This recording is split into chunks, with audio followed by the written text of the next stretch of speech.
As soon as she opened her eyes, the girl, still asleep, heard a strange phrase. In order to survive, she needs to better understand the laws of the Winter Castle. The girl decides that she is still sleeping, but this strange man seems strangely familiar to her. Contemptuous, cold look, sharp facial features, hair and eyes. He looks so much like Heron Verata.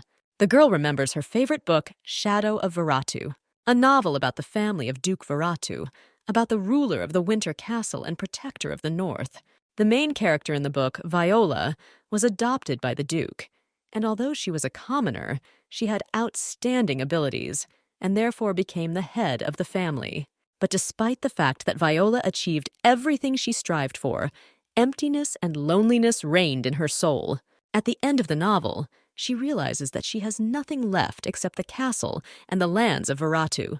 The girl doesn't understand whether she still can't wake up because she so dreamed of being in the role of Viola. The heroine recalls the plot of the book. She found herself at the moment when the Duke informs her of his decision to adopt. The only reason why Heron decided to take her from the slums was because at the first meeting he saw in her an excellent killer. In the book, Viola always listened to the Duke in silence, but if now the girl is in a dream, then she can behave differently.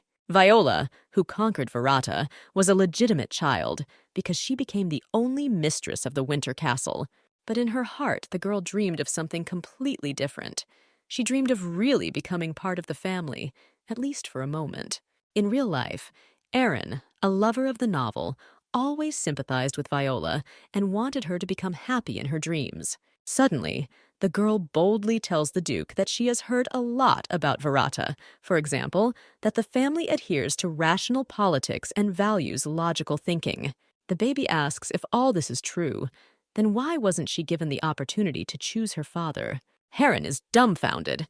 No one has ever risked asking such questions, much less little girls from the slums. Suddenly, the second man turns to the girl and looks at her with condemnation and warning. Viola remembers the plot. The man with the scar is the Duke's faithful butler, Carlton. The Duke declares that ability is everything in this place, but the rebellious girl turns her back on him. In Veratu's book, there is a ruthless family that does not spare even relatives, but at the same time acts as a shield and protects people from snow oppression. The girl again asks if the family is so rational, then why is she being deprived of choice?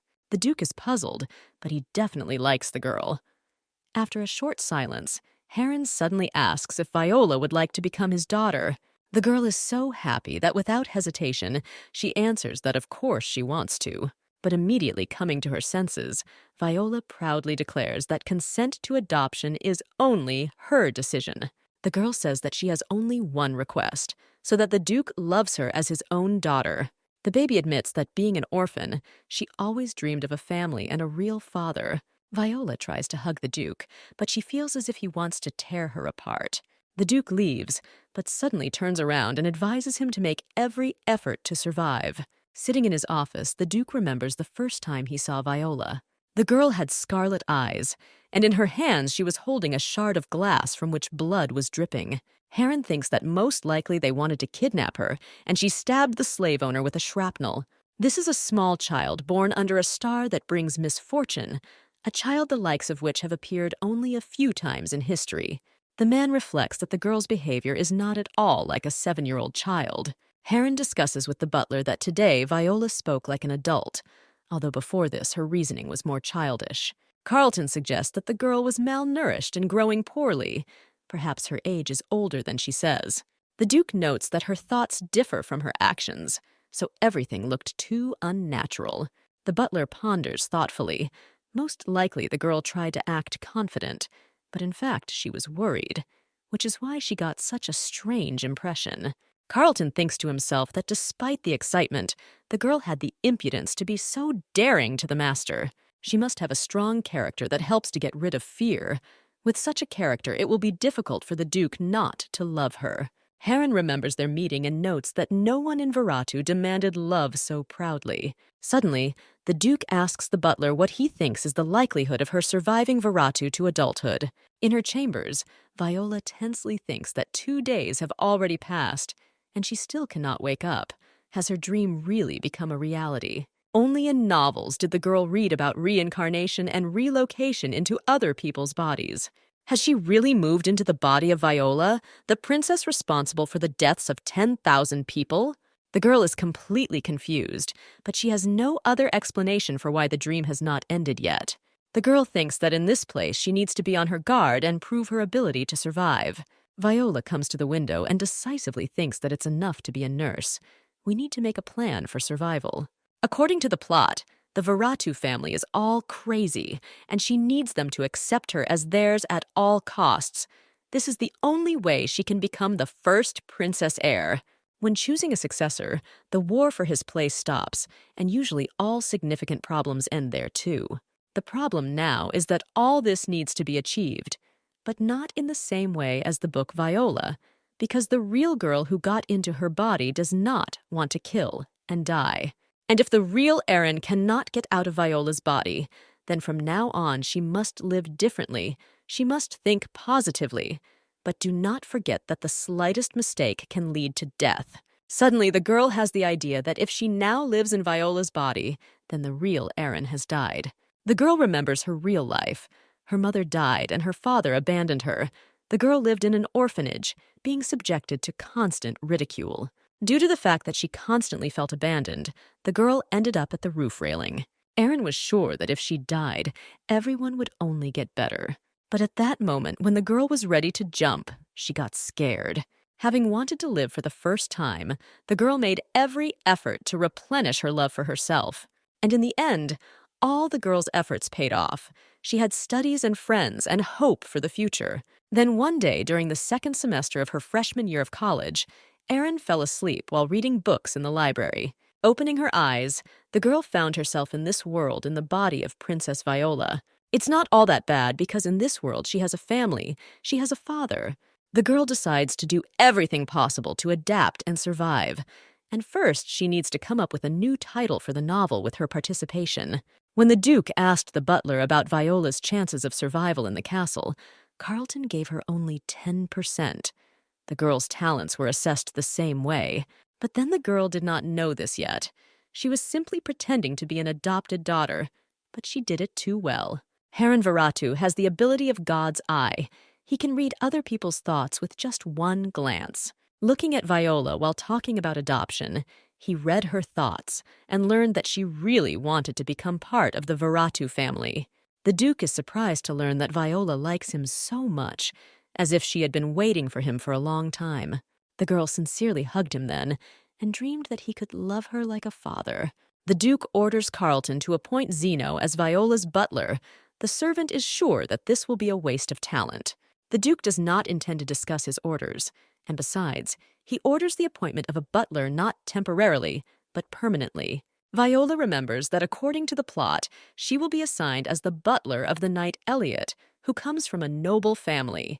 The new butler Zeno, who killed 20 of the greatest knights of the empire and dedicated himself to Verret. At first, the young man did not recognize Viola's talent. He watched her and subjected her to various tests. The young man told the princess that she would be tested again and again. Suddenly, there is a knock on the door, and Viola is told that her new butler Zeno has arrived. The girl approaches the door and opens it. A tall, handsome young man stands on the threshold. Zeno immediately reproaches the girl for the fact that it is the butler's job to open the doors, not the princess's.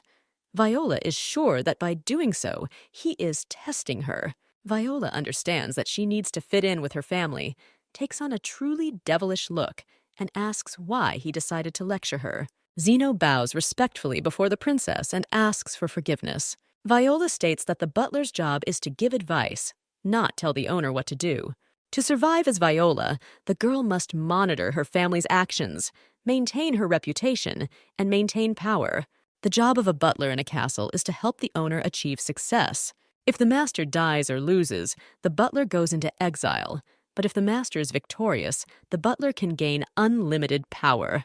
Viola understands that she needs to make every effort to attract Zeno to her side. The princess states that she wanted to remember her butler's face, which is why she opened the door. Zeno politely says that the princess is very smart, and he is glad to be her butler. The girl replies that despite the mistake the guy made, she likes him. Suddenly, Viola sharply says that she is not interested in the young man's words, but in his actions. Suddenly, Zeno realizes that the girl was born under the sign of the Star of Misfortune. Her eyes are normally purple, but when she gets angry, her eyes turn red. Although her eyes have not yet turned red, the guy has already felt the power of her anger, which means she controls her lust for murder. The girl instructs Zeno to bring her a bird feather and the poison of a red frog.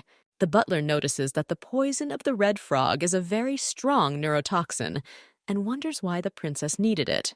Viola contemptuously says that the role of the butler in the family is to serve the princess, so let him fulfill his duties. Zeno is impressed and promises to complete the task in exactly 12 minutes. As soon as the door closes behind the butler, Viola exhaustedly realizes how difficult it is to constantly maintain the required image. After a while, there is a knock on the door and Zeno comes in.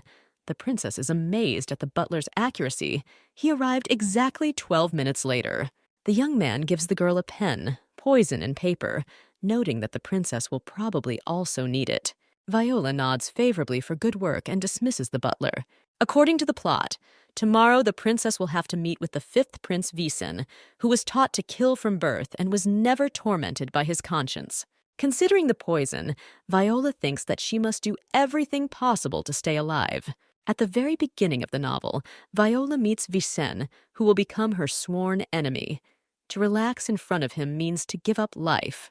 There is a knock on the door, and the maids report that Prince Visen has arrived. Viola orders him to be let in.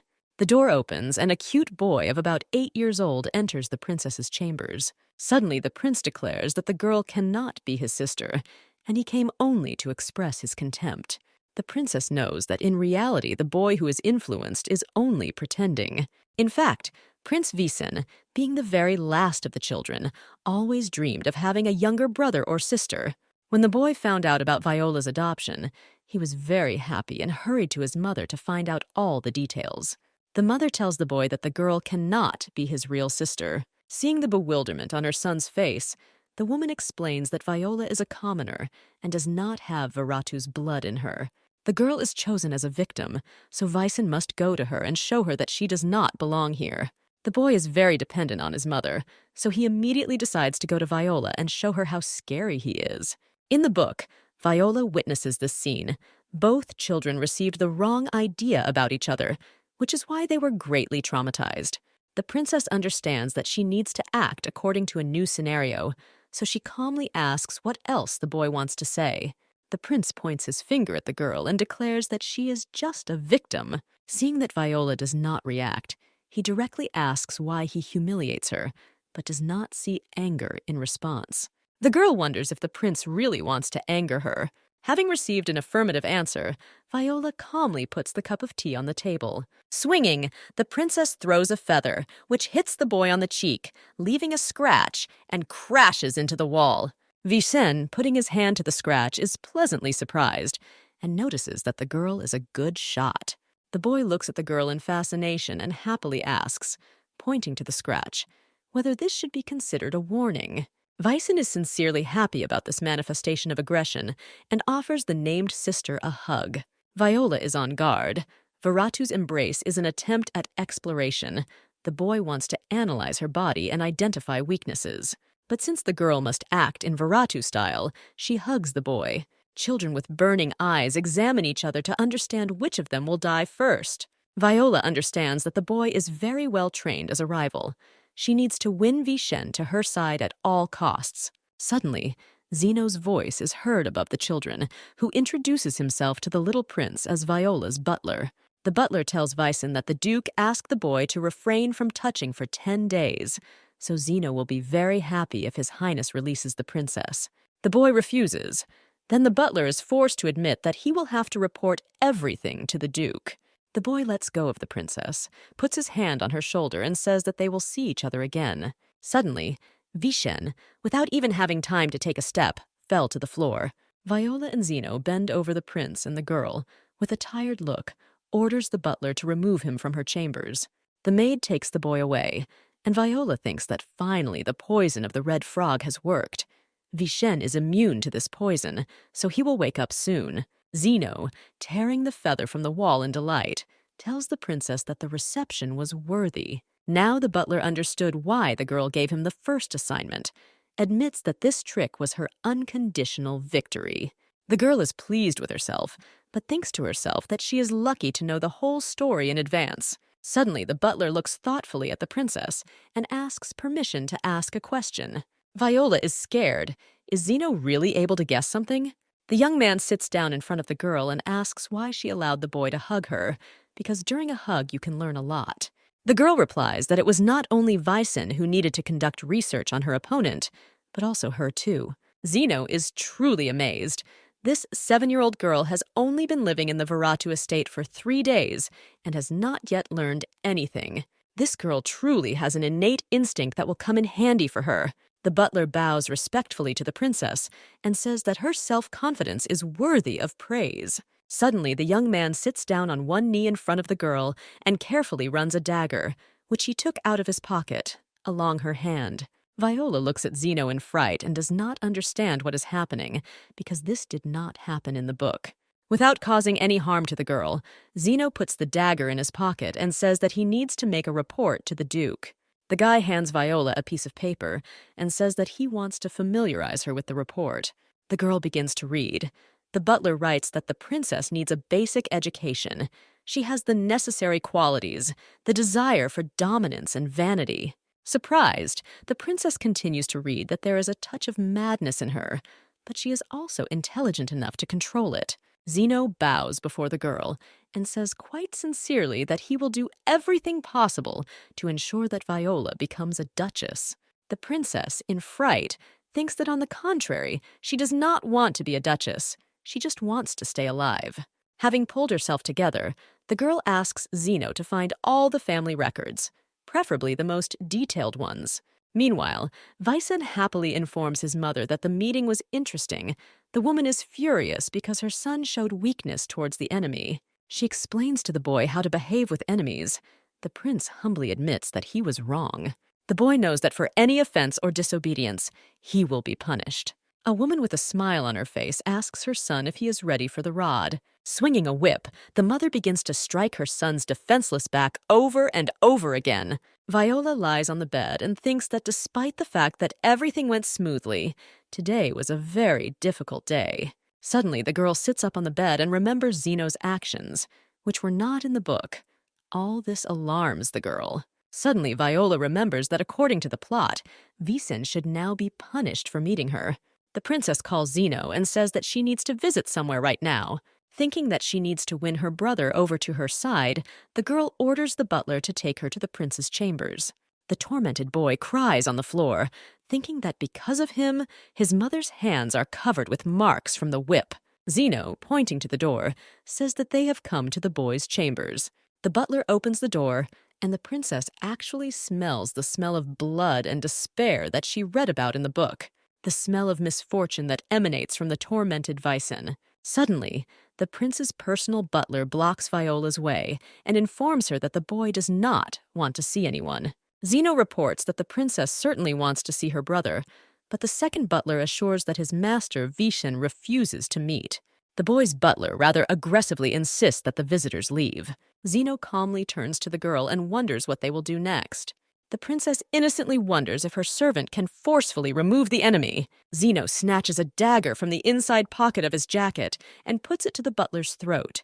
The man asks Zeno to come to his senses and not break the rules according to which violence or murder is impossible within the walls of the castle. Looking at Zeno, the girl thinks how frightening his face and voice are, and what an ominous aura he gives off.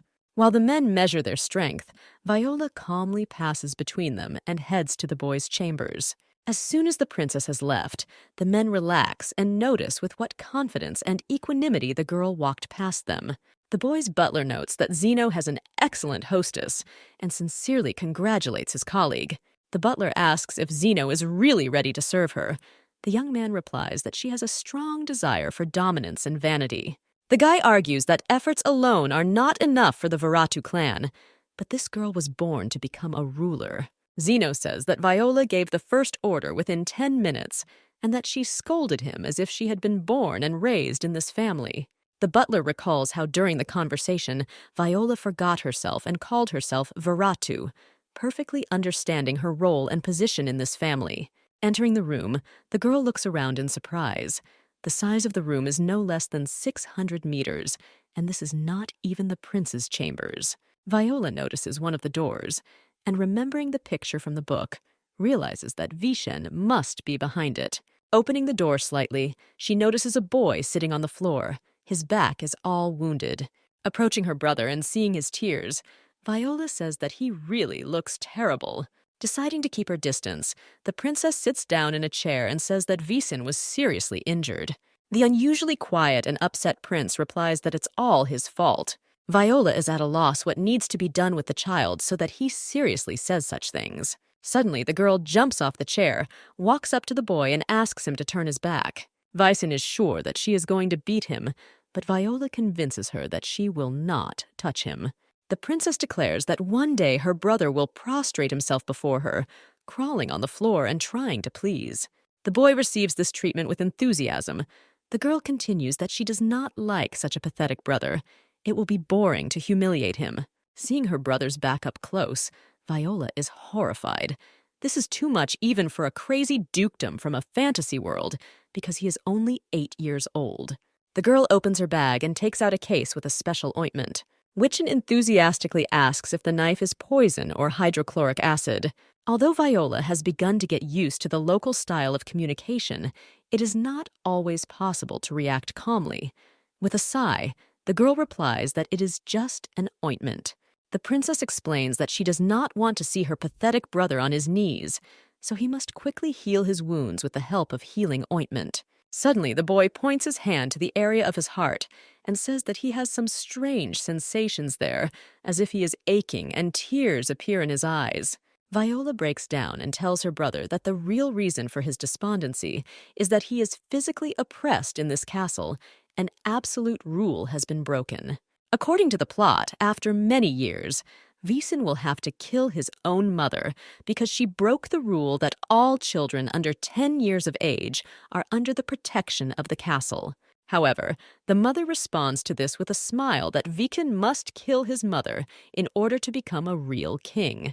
The guy is lost, and the mother adds that she is glad how worthy the prince has grown up. After this, Vishen became a murderer. But Viola knows that in fact her brother did not want to kill his mother. He was simply given no choice. The princess says that his mother broke the rule and will pay for it in due time, but the boy should not meekly endure it. Suddenly, Vishen, looking at one point, says that his mother gave him one task. Viola doesn't understand. Everything is not going according to plan again. The conversation about the task should only take place in a few days. But turning around, the prince with a smile asks his sister if she would like to play with him. The princess agrees, although according to the book her brother suggested that she compete rather than play. But in any case, this episode is very important for Viola. In the morning, Zeno prepares the princess for her first training session, telling her what techniques robbers usually use. If you don't adhere to any specific battle tactics, you can quickly get exhausted. The butler hands the girl a dagger, which is smeared with a strong poison, and asks the girl to be careful and not get hurt by accident. With a sweet smile, Zeno says that if Viola gets hurt by him, she will go to her forefathers. The princess says that she does not want to use poison during games. It could lead to dire consequences. The butler admits that the girl is right and carefully wipes the poison off the dagger with a handkerchief. Handing the girl a clean dagger, the guy wishes her to cope with the task. The princess asks in surprise whether the servant will go with her. Zeno says that he will accompany the lady, but since this is the task of the 5th prince, he has no right to interfere.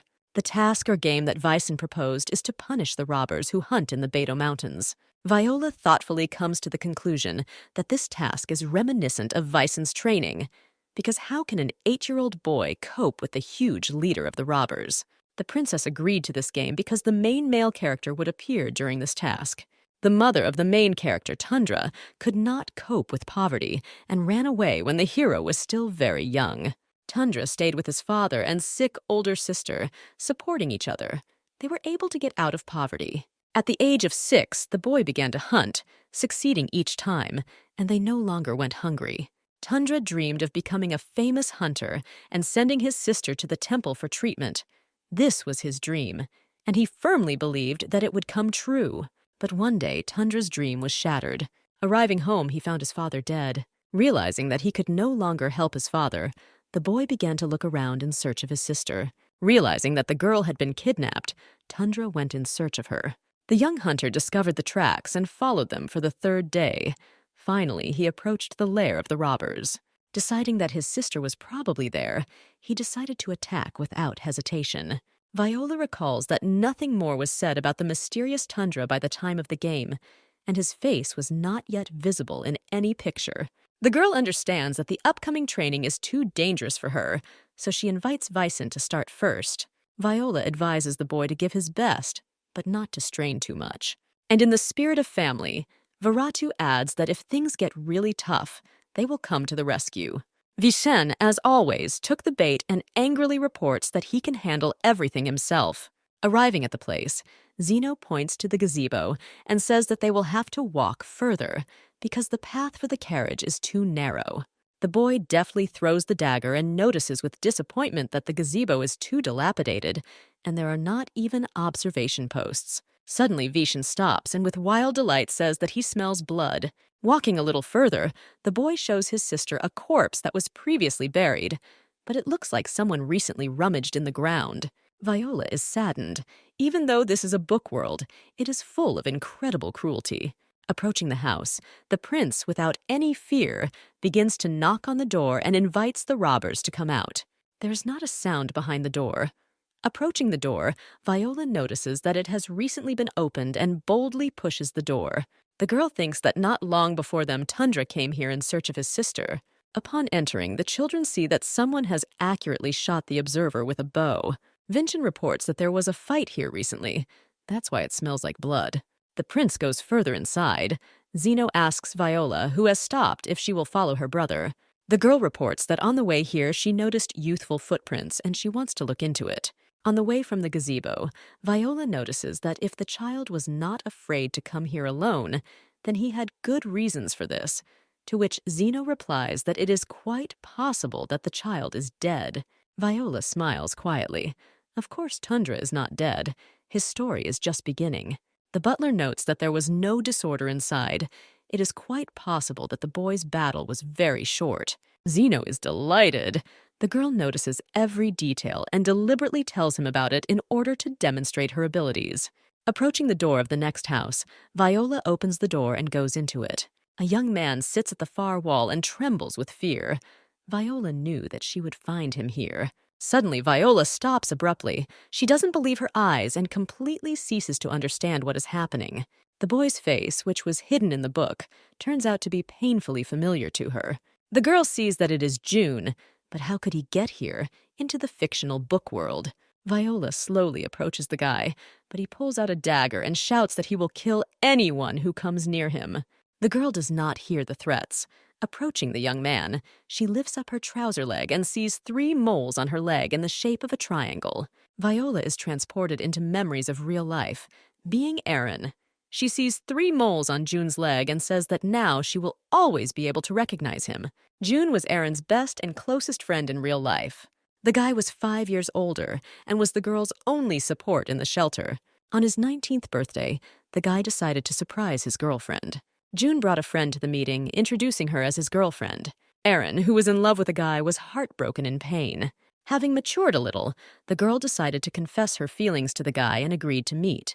But Aaron was never able to do this. June died, but remained forever in her heart. Viola looks at the guy's leg in bewilderment and desperately doesn't understand how he got here. Suddenly, Tundra, looking intently at the princess, asks if she is the daughter of a robber. Viola feels very strange. She feels dizzy. Her hearing is dulled, and a black grid appears before her eyes. The girl cannot take her eyes off the boy's eyes. She has the feeling that the eyes are getting closer, and the guy seems to be increasing in size. Suddenly, Tundra jumps up, puts a dagger to the princess's neck, and demands Zeno to take him to the gang leader. The butler wonders if his mistress really made such a stupid mistake. Suddenly, Viola's eyes turn red, as if some boy dared to put a knife on her. Zeno, noticing the change in the girl's eyes, realizes with relief that it was just a distraction. Suddenly, Viola delivers a short, lightning-fast blow, and the young man falls to the floor. The girl puts the dagger to Tundra's face and runs the tip across his cheek. With a devilish glint in her eyes, Viola asks what will happen to the guy if she moves sideways. Suddenly, the girl's vision begins to ripple. She doesn't understand what she's doing. Is it really the real Viola who has come to her senses? The girl freezes over the defeated guy, and in despair thinks that he must defeat her. But Viola understands that Tundra has given up, like Aaron did on the bridge. The princess understands that the guy has lost everything and wants to die out of despair. But she will not allow him to do this while he is in June's body. June has always supported Aaron, and this time she will be by his side. Zeno says that the princess deliberately showed her weak points in order to distract the enemy. Vysen confidently declares that he could easily do the same. The girl understands that it was not she who did all this, but the real Viola. Is this really such a side effect of moving into someone else's body? Trying to figure out how to save Tundra on the fly, the girl declares that she liked him and wants to make a toy out of him. Arriving at the castle, Zeno stands over the young man in Viola's chambers and asks what the lady will order to do with him. The princess generously allows him to be left on the floor. Let him please the eye. The butler raises his hand, and a magical blue glow begins to shimmer in his palms. Magic lifts the young man to his feet, spreads his arms, and leaves him standing in that position. Zeno asks in bewilderment what the princess intends to do with him. The girl thoughtfully replies that since this dog bit her, then she needs to start training him. Guessing what Viola is up to, the butler reports that there are rules in the Winter Castle. But for the sake of his mistress, he will pretend that he knows nothing. Left without a butler, the princess is in a panic thinking about what to do, because she brought Tundra to the castle to save her. But she will have to start raising him. Surely only one educational measure has been taken in the Veratu family. Viola looks at the young man and wonders if she can punish him like that to save him, especially since he looks like June. Suddenly, the boy begins to come to his senses and opens his eyes. Tundra begins to squirm wildly. He does not understand what is happening and tries to free himself from the shackles. With regret, Viola realizes that this boy is not her June. He just looks the same. The princess invites the young man to calm down and listen to her. The girl says that the boy foolishly climbed into that gazebo alone, killed two, and then the wounded man sat in the corner and trembled, never finding his sister. The princess is sure that now the boy wants to give up everything like the last coward without avenging his family. Suddenly, Viola admits that she was once like that too. Tundra is very surprised by the sudden turn in the conversation. The girl says that she grew up in an orphanage, and after she was adopted by the Duke, she became Viola Veratu. The princess soulfully says that she understands better than anyone else the boy who suddenly lost his family. Viola promises that she will be with him, bringing the boy to tears with these words. The girl says that she took revenge on the young man's enemies and saved his life by bringing him with her to the castle. Finally, the boy calmed down, sat down calmly, and was ready to listen to the princess. Tundra asks why Viola is helping him. The girl repeats that she understands him very well and wants to help. The girl admits that being an orphan, she really needs people who will be devoted to her. The princess extends her hand to the boy and says that she really wants to see him as her person. After thinking a little and making a decision, the guy, with silent consent, answers the handshake. Viola notices that, unlike June, Tundra has a cold and wary look. Seeing the young man's hesitation, the princess hopes that he will understand everything, because in the book, the boy was an intelligent and rational character. Suddenly, the young man says that since this is his last chance, he should become the princess's dog. Viola thinks that, as disgusting as it may sound, this is the only way to keep the Tundra in the Veratu family. If a boy is mistaken for a toy, then no one will follow him or compete with him. In the spirit of the Duke's family, Viola communicates that dogs who bite their owners should not be forgiven. The girl reports that the young man needs training. Tundra notices with bewilderment that the princess's gaze has become cold. Suddenly, the guy asks if they have met somewhere before. The girl answers with fear that this is impossible. Viola remembers that in the book, Tundra was very worried about not being able to bury his father, so he tells the boy that they will go to him and see his father off on his last journey. The young man is embarrassed and touched by genuine concern. He quietly thanks the princess. The boy gets up and says that he has already calmed down and is ready to be punished. Viola stalls for time before the inevitable and says that the young man will be hurt. Convincing herself that she needs to behave like Viratu, Viola takes the whip and with a smile advises the guy to scream beautifully. The princess is convinced that Zeno is listening at the door, and, to avoid suspicion, she takes a whip and begins to strike. Suddenly, Visen runs into the room and, watching the punishment, calls out to his sister. The prince enthusiastically notes how interesting Viola's game is. The girl rudely asks why he came. The boy innocently replies that he just wanted to see what his sister was doing with her new toy. Suddenly, Wichan's eyes begin to sparkle with a bloody color, and he asks if the princess will apply ointment to the toy's wounds. Viola is perplexed as to why such questions are asked, and why does the boy even care about this? Visen angrily declares that if the girl does this, he will kill the boy. The prince begins to scream, stomp his feet, and angrily declares that his sister should not dare to do this. Viola coldly replies that if her brother kills her toy, they will talk differently. Visen is seething with anger, declaring that he should be the only one whose wounds the princess will anoint. Viola understands that the boy does not want to give up his championship to anyone, and tells his brother that he is behaving very strangely. The princess says that the Viratu always act wisely and rationally, a little more, and Vishen will completely disappoint her. Viola asks her brother to offer some reasonable reason, otherwise she will never treat his wounds again. The boy realizes that he has lost, and with ostentatious indifference tells his sister that she can anoint the wounds of anyone. As he leaves, Visen angrily thinks that once the girl turns 10, he will actually kill Tundra. Leaving his sister's chambers, the prince remembers his mother's words that Verret should be ready to kill anyone. But for some reason, he doesn't want to kill Viola. Viola can't understand why Visen is so attached to this ointment. Something is wrong here. Realizing that Tundra has been punished enough, the princess calls Zeno.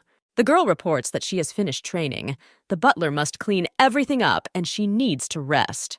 Zeno looks approvingly at the tormented young man and thinks that his mistress is the real Viratu. Suddenly, the young man remembered how Tundra put a knife to his mistress's throat. If he had been allowed, he would have torn this little beast into pieces. Viola sees with horror how much rage is in Zeno's eyes. His behavior and words frighten the girl. For Viratu, generosity is an unaffordable luxury. Most likely the girl is acting stupid, and the butler is once again testing her. Viola understands that she won't be able to just hush up this matter. She asks Zeno to go with her to another room. Walking out the door, the princess slaps the butler in the face with all her might. With arrogance, the girl declares that Zeno can test her as much as he wants, but he shouldn't do it so openly. Viola angrily says that the butler does not take her seriously. The young man sincerely repents. He is ready to cut off his own hand in order to beg forgiveness from his mistress. Looking intently at Viola, he asks if the girl wants to take his life. Viola rudely replies that if he were dead, he would not be able to serve her, and without an arm, the effectiveness of his work would decrease. Finally, the girl advises the butler next time to think first and only then speak. Looking at the princess, Zeno thinks with admiration how desperately she is trying to control her madness, only 7 years old, and already such strength of will and mind. The butler is sure that if the princess had not used mana to protect herself, there would have been no living space left on his face. During the first meeting with Viten, the girl also put mana into the feather, thanks to which she was able to break through the prince's protective dome. Viola has a natural ability to manipulate mana and has reached a certain level in it.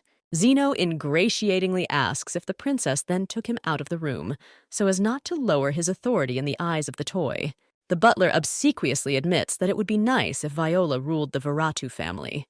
The girl in amazement thinks that the slap had a stunning effect. After all, everyone in this castle is somehow sick in the head. A few days later, as Viola had promised, she and Tundra said goodbye to his father.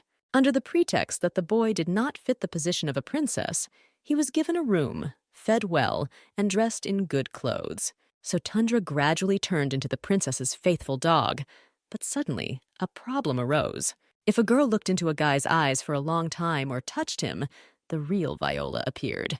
Having decided that she cannot allow the real Viola to take over her body, the girl tries to spend as little time as possible in the boy's company.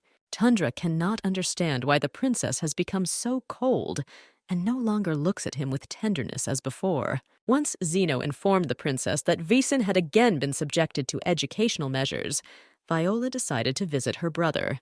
The girl approaches the prince's chambers and carefully looks inside. Suddenly, the girl freezes in horror. Again, the plot of the book is disrupted. This meeting should have taken place a little later. Standing over Visen's prostrate body on the floor is his mother, Duchess Isabella. Suddenly, the woman turns around and says that Viola has finally arrived. Her brother was waiting for her. The princess freezes in the doorway, amazed by what she sees, but not ready for this meeting. Duchess Isabella was second only to Heron in power and influence, and was also in a political marriage with him. There was never love between them, but they remained faithful to each other. The princess politely curtsies and greets the duchess. The woman notices that the girl was well prepared since she recognized her right away. The girl feels enormous power emanating from Isabella, and the woman, noticing how tense Viola is, says that the girl thinks quickly. It's not for nothing that she has a poor origin. Looking back at her son, Isabella notices that her son is a good boy, but he lacks anger because he grew up in hothouse conditions. Suddenly, the woman says that some commoner should not communicate with a boy of noble blood. The woman not only wants to limit their communication, but is going to give the impudent girl a white flower. Isabella ironically wonders whether it is customary for low-class people to sleep eternally with white flowers. The girl cannot stand it and says that she is not from low class, but from poor people.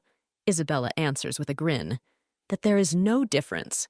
Viola furiously replies that even in poverty one can remain noble and the rich can be low class. The Duchess warns that outsiders have no right to express an opinion on how a mother should love and raise her child. The girl with a sweet smile says that she is not a stranger. She and Visen are now brother and sister and calls Isabella mom. At this moment, Vishen begins to come to his senses and opens his eyes. Examining her brother, Viola notices that this time, judging by the traces, Isabella used poison. The girl is furious and tells the Duchess what they will think of her when they find out that her mother has broken an absolute rule of the castle. Isabella coldly explains that the prince finds it funny to play with his rival, and because of such nonsense thoughts, she had to start mentoring the future heir. Viola listens angrily that the mother taught the boy a lesson so that he would be attentive and careful. Suddenly, the princess asks Zeno if he has a magical recording device with him. The butler nods in the affirmative, and the girl orders a recording of Visen's wounds. Suddenly, without making the slightest noise, Isabella is next to the butler and holds him by the neck. Squeezing her neck more and more, the woman orders Zeno to remove the device. The butler replies with a smile that he only obeys the orders of the princess. The girl happily notes that judging by the Duchess's behavior, she herself feels guilty. Isabella squeezes her hand even harder, and blood clearly appears on the butler's clothes. Looking at the completely insane look of her adoptive mother, Viola realizes that she may lose her servant, so she orders Zeno to obey. Isabella ironically remarks that her youngest daughter is quite cheeky and will not be bored at the welcome dinner. Looking at her half-dead brother, Viola hopes that he will be able to confirm everything that his mother does to him. The girl bends over Visen and is about to treat his wounds. Isabella watches her actions with contempt. Looking at the girl, the Duchess understands why her husband decided to adopt Viola. She will be a dangerous rival. The girl, with pity, applies ointment to her brother's wounds and thinks that this time the Duchess has crossed all boundaries. Viola does not understand the feelings connecting mother and son. This is not love, but dependence and violence. Visen, who has come to his senses, declares that most likely it will be he who will have to deal with the princess, and if he is destined to suffer, then let it be his sister's hand. The boy joyfully says that his sister cannot die because of someone else. It is Vishen who must kill her. Viola doesn't know whether to cry or laugh, but these words are more like a declaration of love in the spirit of Visen. Viola tells the boy to go to bed. She will lull him to sleep because he cannot sleep. Realizing that she had let it slip, the princess clarifies that she read in the family notes about his insomnia. The boy tries to get up and wonders how Viola will lull him to sleep. The princess puts the boy to bed and says that she will not give him sleeping pills or poison. Visen is surprised to notice how small her hands and thin wrists are. The girl looks at her brother with pity and understands that he won't just fall asleep. But there is a method described in the book. The girl puts her hand on her brother's head and begins to hum softly. Visen was trained by Isabella from early childhood. The boy endured until the last, and when he had no strength left, he fell asleep. His mother did not come to him, and he was very afraid of the night, so he developed insomnia. Visen fell asleep, and Viola was about to leave, but suddenly the boy took her hand and asked her to stay. Visen cries in his sleep, and through his sleep asks Viola to stay with him a little longer. The girl wipes away his tears, and her heart breaks from pity for the child. Early in the morning, the butler tries to wake up the princess, but he doesn't succeed. Zeno says that he needs to clarify a few questions for his morning report to the Duke. The butler reasons that his mistress's eyes were full of hatred, but at some points she behaved kindly and seemed even a little upset. Bloodthirsty people should not experience such emotions, even if Duchess Isabella herself is in front of them. Zeno believes that the girl pretended to be upset especially for the Duchess, and he wants to clarify whether this is true or not. But Viola just can't open her eyes. She spent half the night with Visen and now only wants to sleep. Zeno examines the sleeping princess and is surprised to realize that she is very cute when she sleeps, although one should not say so. Suddenly, the butler decides that Viola is testing him because a man who controls mana cannot help but control his sleep. Heron, hot after a shower, throws on a robe but does not tie it. Carlton runs up, ties his robe, and says that if Madame Rael were alive, she would be upset because she was always worried about the Duke's health. Heron remembers Rael, the only one in the whole world whom he loved with all his heart. Having never fulfilled her destiny, Rael left this world 15 years ago. The butler reports that Zeno came with a report half an hour ago and is waiting for the Duke to receive him. After listening to the report, Heron notes with interest that Isabella is wary of Viola. The Duke thinks about the fact that his wife tells him about everything that happens in the house, but for some reason does not mention the princess. The Duke wonders with interest why Isabella would suddenly be wary of a 7-year-old child. After Rael's death, the Duke seemed to have forgotten what emotions were. He focused only on work. Carlton is pleased to note that now the owner has someone in whom he has finally begun to show interest. Heron continues to ponder Zeno's report, in which he describes Viola as being able to put on masks and use others for her own purposes. Zeno assures the Duke that he will not regret seeing the girl in person. The Duke is surprised that the butler is so confident in his charge that he insists on a personal meeting. Zeno enthusiastically reports that the lady arranged a test for him. Heron, turning to Carlton, asks in how many days the welcome dinner will take place. The butler reports that in 3 days. After thinking a little, the Duke informs Zeno that he will see the princess tomorrow at 3 o'clock. Suddenly, the butler asks permission to say something else, but not as a butler, but simply as a man named Zeno. The Duke perplexedly allows. The young man is embarrassed and, having collected his thoughts, says that he thinks Princess Viola is very cute. The Duke and Carlton are at a loss. They never expected to hear this from one of the most cruel people. Zeno adds that such a word is not suitable for the Duke's family, but at the same time, the princess is a real Viratu. The Duke coldly replies that such a useless quality has no meaning for the Viratu family. In the morning, Zeno offers the princess dresses one after another, but none of them suit her taste. The girl is in constant tension. She constantly expects all sorts of checks from the butler. The young man is constantly writing down something, this time exactly which dresses the princess didn't like. The servant says that it was his mistake. He could not find the clothes that Viola would like. Sometime later, a dress that suited everyone was found. Helping the princess out of the carriage, the butler announces that he will accompany her. Looking at Zeno, the princess wonders what the guy came up with this time. What kind of date he was talking about. Young people approach the Azalicia Cafe where, as it was written in the book, the most delicious egg tarts are served. The girl dreamed of trying these tarts. It was written so deliciously in the book, and now she had the opportunity. The princess is in 7th heaven. She has never tasted anything more delicious in her life. Suddenly, the girl notices that the cafe is too quiet, and everyone is standing in a reverent pose. Immediately, the princess freezes in surprise. Now it's clear what's happening. The girl doesn't understand what Duke Heron is doing here, whether it could be an accident. The princess understands that she needs to get up and greet the Duke, but the dessert is so delicious that it is impossible to tear yourself away from it. The girl looks at Zeno with contempt. One could have guessed that this deceiver would not invite her on a date just like that.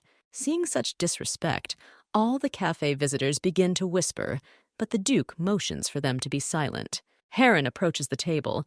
Viola understands that if she gets up now, she will only make it worse. She needs to confidently play out to the end.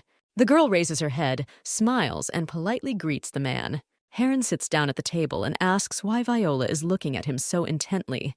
The girl answers in bewilderment. Is it tactless to look at the man who will become her father? The Duke replies that he certainly does and tactlessly calls out to Carlton. The butler shows the documents. Heron calmly notes that he is already the father of the girl. Viola examines the certificate, which says that as of yesterday, she is officially the daughter of Heron Veratu. Remembering that the bookish Heron does not like obedient children, Viola arrogantly asks if this means that she should be showered with gratitude. The princess calmly continues to eat her egg tart, paying no attention to the Duke. The man is amazed at such insolence and ingratitude, but for some reason this does not make him furious. Suddenly, the girl hands her father a cake. Geron is surprised that the girl decided to treat him, but the princess grumpily replies that this is an exception. Viola admits that she is sorry to give him away, but this is her way of expressing gratitude that now she has a father. Suddenly, the man reaches out and tenderly removes the crumb from the girl's face. Fearing to appear soft, Heron immediately orders Zeno to take up the issue of etiquette. Veratu does not have crumbs on his lips while eating. Heron notices that everyone living in the winter castle always greets the Duke with respect. The girl calmly replies that if the Duke wants it, then she will certainly do so. Viola reports that in her opinion, the Duke does not particularly expect this from her. The girl says that she will not do what her father does not want. Heron recalls that his rail constantly repeated this phrase. Heron changes the subject and says that Zeno reported to him about Viola's ability to manipulate people using masks and pretense. The father coldly says that the princess made the right choice. In order to dominate, she needs to pretend. And besides, the girl is not a purebred princess. Suddenly, a threat is heard in the Duke's voice. He says that now the girl has chosen the wrong mask. She must behave like a real Veratu. The girl boldly replies that she sincerely asked the Duke to be her real father, so he must treat her with care. Carlton intervenes, declaring that the girl should watch her words, but the Duke interrupts him with a gesture. As he leaves, his father calmly says that they will see each other soon at the welcome dinner. The girl curtsies respectfully and says goodbye to her father. Left alone, the girl exhales with relief. This method of managing emotions requires a lot of strength. In a past life, the girl saw a post on the author's blog that Heron was secretly caring for a cute hedgehog, which means that deep down, he likes cute things. Since initially there is little sweetness and tenderness in Viola, she has to use the method of controlling emotions. On the way home, the Duke thinks that Zeno's report was quite reasonable. The girl tried with all her might to hide her madness and act like an ordinary 7-year-old girl. Suddenly, Heron asks Carlton if it is true that all children have such plump and soft cheeks. The butler is somewhat puzzled, reasoning that children's skin is very delicate. It can even be injured by blunt objects. The Duke smiles thoughtfully at his thoughts. The little girl wanted to deceive him by hiding under a mask. This is interesting. Returning to the castle, the princess falls exhausted on the bed, feeling as if she had been in hell and heaven at the same time. Viola wonders what Zeno told the Duke that made him personally decide to meet her. Feeling the constant danger posed by the butler, the girl decides to check something and orders Zeno to bring Tundra. A young man enters the chamber and asks if the mistress called him. Examining the boy, Viola realizes that whatever one may say, he looks like 12-year-old June. Viola asks Tundra if he knows why she brought him to the castle. The young man calmly replies that he should become his mistress's dog. The girl approaches the guy, reasoning that she needs a well-trained hunting dog with sharp fangs. The princess examines the young man and asks what type of weapon he owns. Viola gradually increases contact with the boy, takes his hand, but so far nothing happens. Previously, when you tried to look into the eyes of a young man and touch him, the real Viola began to appear. You need to determine this threshold in order to be prepared for the consequences. The girl continues to talk nonsense, testing her reaction to tactile contact. Having felt the boy from all sides, Viola comes to the conclusion that if you don't hug him, then everything is fine. The princess says, intertwining her fingers, that if the guy is the son of a hunter, then it should be visible in his hands. The young man is terribly embarrassed. He experiences some completely incomprehensible feelings. While Viola is feeling his fingers, Tundra says for the second time that he saw the princess somewhere, but she denies this fact. The princess remembers that Tundra's future teacher will say that he has excellent reflexes and innate abilities. His body is ideal for handling a sword. The girl decisively tells Tundra that he needs to master not archery, but swordsmanship. The young man admits that he has never held a sword in his hands because the poor do not have such an opportunity. Continuing to examine the boy's hand, Viola replies that he was lucky to become Princess Viratu's dog. The princess says that she needs a dog who can handle a sword. For this, she will introduce Tundra to an outstanding teacher. The girl looks intently into the guy's eyes and counts the seconds until Viola returns. But Tundra gets embarrassed, turns red, and looks away. Suddenly, the boy asks if all aristocratic ladies touch men's bodies so much. Viola is ready to fall through the earth. She has the consciousness of a 21-year-old girl. She did not perceive Tundra as a man. The boy falls to his knees in front of the princess and swears that he will do everything for her, master any weapon, and sharpen his fangs. The young man thinks that he is ready to make any sacrifice, if only the princess will stop perceiving him only as a faithful dog. Tundra leans towards the girl's shoe to show her respect and devotion. The girl jumps to the side in horror and indignation. Viola understands that in this world, this gesture is an expression of sincere respect. But for a person from the 21st century, it is unusual and unpleasant.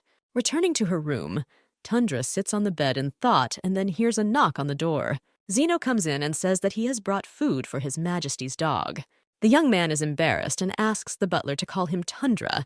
Zeno indifferently agrees. Suddenly, the butler notices a piece of paper on the table with the word companion on it and asks what it is. The guy admits that his father always taught him to write down and say his dreams out loud. Then they will definitely come true. Tundra tells Zeno that dogs kept at home by aristocrats are called companions. Now the young man's dream is to become not just a faithful dog for the princess, but to become a companion dog. Perhaps then Viola will take his hand again and see in him something more than just a servant boy. Zeno looks thoughtfully at Tundra. The companion sounds good. Maybe something will come of this. The butler points towards the outbuilding and tells the princess that the one she needs lives in a separate building on this side. Most of the guests who could stay at the estate were large merchants, famous people, knights, and others. Among them was Hickson, Duke Heron's comrade in arms. Hickson was called a hero in his day, but those days are long gone. The princess innocently says that now Hickson is called a fool who never dries out. The butler asks why the lady chose this man with a very difficult reputation for her purposes. Viola thinks that no one will take Tundra seriously if he is taught by a drunkard. And besides, in the book, it is from Hickson that Tundra learns extraordinary sword skills. An unkempt man looks longingly at the sunset, women's and children's voices constantly ringing in his head. The maids, watching the man with the constant bottle next to him, discuss that, as always, he is out of sorts. Suddenly, Hickson starts yelling at the girls and chases them away, drunkenly waving his fists. Suddenly, the man hears a child's voice asking if he really thinks he can resurrect his dead daughter this way. Hickson turns around abruptly and sees a little girl in front of him, dressed in elegant clothes and accompanied by a butler. The man jumps up, waving a bottle, calling Viola a crazy girl and telling her to get lost. The princess calmly watches as Hickson swings a bottle at her and coldly says that his daughter is dead. Suddenly, the former knight powerlessly lowers his hand and sadly repeats for the girl to leave him alone. But Viola suddenly asks if Hickson wants to know who killed his daughter. The princess looks intently at the man and says soulfully that she saw how it all happened. Hickson is confused and drunk. He doesn't understand anything and desperately asks the girl who she is. Viola hopes that the man will sober up from shock and begins to tell what his daughter saw. 11th Street, poor neighborhood, sewer crime scene. Viola was hiding behind a pipe and saw a girl with fiery red hair who even before her death believed that her father would come to save her. This terrible moment left a mark on Erin's soul as she read the novel. Hickson doesn't understand how this is possible. After so many years, a girl appears who witnessed the tragedy. Viola says that she knows a lot of things, for example, that the man in front of her is a friend of her father, the owner of the Winter Castle. Hickson recalls that there was some kind of commotion in the castle, and the maids were discussing that the owner had adopted the poor girl. The man, looking at the smiling princess, thoughtfully asks if she is the same Viola. Hickson, interested in the princess's words, invites them to his outhouse, embarrassedly saying that his place is a little untidy. Zeno notes with a grin what an honor it is to be the first invited to this home. The butler sits down on a dirty sofa and explains to Viola that Hickson did not allow anyone to enter his chambers for 3 years in a row. The girl thinks that it is quite in the spirit of Heron to allocate rooms to a friend and never visit him. Examining Viola, Hickson notes that his friend has an unusual daughter. The princess says there were at least 2 criminals who kidnapped the man's daughter. While Hickson was looking for his daughter, he lost his wife. It is obvious that someone set it all up. The girl invites the man to think about whether all this could be a mere coincidence. Hickson reflects that at that moment he was not himself and could not reason sensibly. But when Viola spoke about it, he began to understand. The man states that the princess probably wouldn't tell everything just like that and asks what she needs from him. Viola says that she has a dog that is human, but he is not trained and she wants Hickson to train him. The girl explains that nothing special is required. You just need to teach the boy how to wield a sword. Viola did not expect to hear a categorical refusal from Hickson so quickly. The girl promises that if the man agrees, she will find the killers of his daughter. The knight replies that he can handle it himself. The girl knows that according to the plot, Hickson will actually find them himself. In order to cope with him, she will have to use what is right for Hickson. The man's dream was to become a caring husband and father. Playing on this, Viola says that she hoped that he would turn out to be a real hero. However, the princess continues. Now she sees that this is far from the case. The girl, with tears in her voice and huge, naive eyes, asks Hickson for help to survive. Everyone knows that in the castle, it is survival of the fittest. The mother is addicted to beating with rods, and the brothers are just waiting for the moment to kill her. Viola says that in addition to all the problems, there is also a cruel father. Hickson is surprised. He did not expect to hear this about his friend. The man grew up in the family of a tyrant, so he hates cruelty and assault. Viola tragically reveals that her father left her to be eaten by predators and shows no interest in her. Isn't that cruel? The princess admits that she is completely alone and asks Hickson to be the adult she can rely on. Viola reaches her goal. The man is touched, ready to stand up for her and help in everything. The Duke is working in his office and suddenly hears a loud noise outside the door. Carlton, threatening with a sword, tries to prevent Hickson from entering the office and insistently demands that he observe manners. But the knight easily breaks through the barrier, enters the office and stands in front of the Duke, who is interested in what this means. Hickson recalls that he had a dream to laugh at the lonely and unhappy Heron, but ended up turning into a drunkard himself. The Duke, having finished signing the papers, awaits with interest the continuation of the revelations of the unexpected guest. Hickson declares that he knows why Heron keeps him with him, despite the protests of his wife and butler. Heron hands over the papers to Carlton and states that, in the opinion of his wife, his old friend is doing a good job of ruining Viratu's reputation. Hickson seriously says that even despite all this, Heron allows him to continue living in the outhouse. The man says that the Duke needs him in order to personally kill him if he does not recover. After a minute, Hickson starts laughing out loud and says that this is a great way to respect him as a friend. Heron smiles back sincerely and notices that his friend has finally come to his senses. The knight quite frankly admits to his friend that he seems to have a new dream. The man comes closer and reminds the Duke of the absolute rule not to kill children under 10 years of age. Approaching the window, the man admits that he is talking about a girl who, according to documents, became Heron's daughter. Hickson states that the Duke only needs the girl as an heiress, and he himself now dreams of trying to make her a daughter after his own heart. Heron listens intently to his friend, but does not say a word. Hickson, seeing the Duke's tense back, asks how his new dream is. Heron indifferently allows him to do what the man sees fit. The knight tells how Viola extended her hand to him and admitted that she needed an adult protector. The Duke distantly notes that this does not look like Virata. Hickson counters that the princess's behavior was not subservient. Surprisingly, she does look like Virata. Having received no reaction from Heron, the old friend waves goodbye and leaves. The Duke continues to work calmly, but suddenly the pen in his hand breaks with a loud crack. In the evening, Carlton, cleaning the Duke's office, looks at the 7 broken feathers with bewilderment. If we talk about the benefits of moving into Viola's body, then they are a warm and soft bed and divinely delicious food on schedule. For some reason, today, when the Duke invited his daughter to dinner, Viola couldn't get enough of it. The girl is perplexed how you can invite a person to dinner and just remain silent for 10 minutes.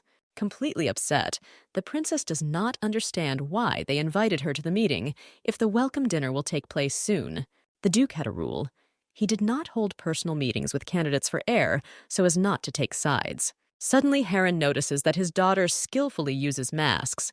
He heard that she asked Hickson to be next to her. Now the girl understood the reason for her father's strange behavior. He found out about her meeting with the knight, and he clearly didn't like it. In Viola's plans to act wisely to win Hickson over to her side, such an idealist is easy to use for her own purposes. The princess notices that the Duke's reaction to this event is different from what was written in the book. Heron, with cold rage, advises his daughter not to extend her hand to everyone, because at any moment her assistance could disappear. Remaining unperturbed, Heron calmly suggests starting the meal.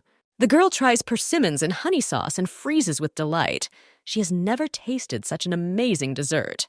The Duke looks at the girl in amazement at how she can so skillfully manipulate people and at the same time be an absolute child who loves sweets. But then the princess asks her father not to look at her so closely when she is eating. Everyone present freezes in horror at such insolence. Surprised, Heron hears that it is indecent to look at a person like that when he eats. The word indecent was Rael's favorite word. In any situation, she repeated it with a laugh. In irritation, the father declares that the girl got all the amenities, including food, only thanks to him. Without stopping to eat, Viola calmly notes that one cannot boast that the Duke adopted her of his own free will. Having pulled himself together, Heron answers with the same calmness that he is not very pleased to hear this. But in general, the girl is right. This time, the Duke notices that it is indecent to look at a person while eating. The girl calmly replies that he started it first. Viola deliberately looks closely at her father, once again proving that she is worthy of being Viratu and taking a good look at her beloved hero. Heron gets angry and asks if Viola is demonstrating self-defense with her behavior. The princess proudly replies that she is showing self-defense, but at the same time greatly distorts the word. The Duke, grinning, says that she pronounces the word incorrectly and says it syllable by syllable. The princess flies into a rage, shouting that she is no longer a little girl to mock her origins. Heron notes with a laugh that the girl is ill-mannered, speaks words incorrectly, and is also simply harmful. Viola is so surprised by her father's words and laughter that the anger goes away by itself. The girl eats in silence, and the father thinks that all this is nothing more than careful acting. The father reasons that the princess easily changes her masks, but she has a demonic look and a killer instinct that is difficult to suppress. This is the real appearance of the girl, and the Duke admits that he really likes him, and not some kind of cute appearance. Since Viola is defiantly silent, the Duke asks Zeno not to repeat it twice, and to finally start raising the princess. The next day, right in the morning, someone persistently knocks on the door. This did not happen in the book. Suddenly there is a wild roar, and from the next blow part of the door shatters into pieces. Hickson bursts into the princess's chambers, embarrassedly saying that his mana has recently become more active, and he can't always control the power. The man lounges in a chair and says that thanks to the princess, he managed to grab the tip of the thread that will lead him to the killers. The girl notices with satisfaction that, as she thought, she only needed a push, and then he would do everything himself. Having learned that Hickson is already aware of her meeting with her father, the princess hopes that he did not convey her words about the use of the idealist. Deciding to continue playing her game, the girl sighs and says that her father scolded her, called her ill-mannered, and laughed at her incorrect pronunciation. Hickson says that Heron used to be more emotional. The girl indifferently asks why the man started talking about her father. The knight thoughtfully says that the Duke probably has some kind of interest in the girl. Seeing Viola's indifference, the man flares up because the girl should be happy that she was adopted by Heron Varatu himself. The princess abruptly silences the man and coldly says that she does not like her tyrant father. Suddenly, Hickson again succumbs to the princess's charm and joyfully declares that he will protect her and be her reliable support. Then the knight remembers his plans and says that he came here for a reason, asks where the dog is, which he needs to tame. After Viola's promise to set the guy up with the teacher, the young man was full of expectations and hopes.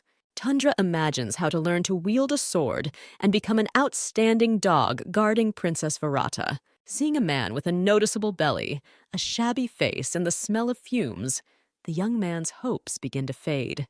Tundra, confused, says that he did not expect to see Sir Hickson as a teacher.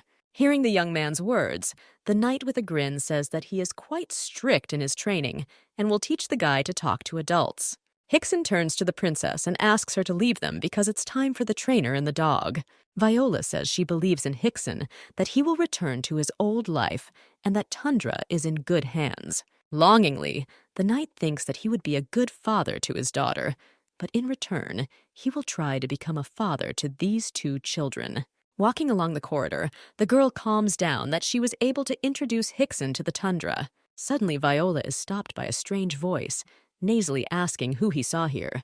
The princess looks at a man, tall figure, red suit, white skin, red lips, and shoulder-length hair. Savin Marcos, one of Duke Heron's inner circle, is a master of masquerade and puppeteer. This man uses dead bodies to make masks, and also has the ability to change appearance and skillfully control dolls. Savin coyly tells Xenon that they haven't seen each other for a long time, but the guy looks amazing as always. Realizing that the princess knows who he is, Savin decides that it was the Duke who told about him. He is surprised. He did not think that the Duke was such an attentive man. The reason why Savin stayed in the castle was Heron's appearance, because of which Marcos simply fell in love with him. Heron promised to cut his throat if the puppeteer allowed himself too much, but these words only delighted Savin. The girl reasons that if Heron not only did not kill this man, but brought him closer to him, then he really has outstanding abilities. The girl says that Marcos looks better than she imagined. The man thinks with emotion that the girl was looking for information on him in advance, and asks what the princess thinks about him. The princess directly says that Savin is disgusting and looks like a pervert with whom something is wrong. The man replies with a smile that he often hears hurtful words about something being wrong with him. In the book, Viola spoke openly about her disgust, and Savin liked such straightforwardness. But now, we need to choose a slightly different way of communication. The girl says that even if you don't take Savin's sexual preferences into account, it's still disgusting to pester a married man. The princess continues to argue that if he were an ordinary pervert, his father would not have left him alive, which means the man is at least a fairly useful person. Viola openly confesses in the hope that Savin will be useful to her too. Sivan is completely delighted with the sixth princess. Is there really someone who really accepts him for who he is? Marcos is so impressed that he asks permission to do the princess's makeup for tomorrow's welcome meal. The man wants to demonstrate his abilities, wants Viola to shine brightest tomorrow. Savin imagines how he will add arrogance and bloodthirstiness to the girl's arrogant and dazzling beauty. The puppeteer is going to give Viola the image of a poisonous lily that radiates the energy of a ruler.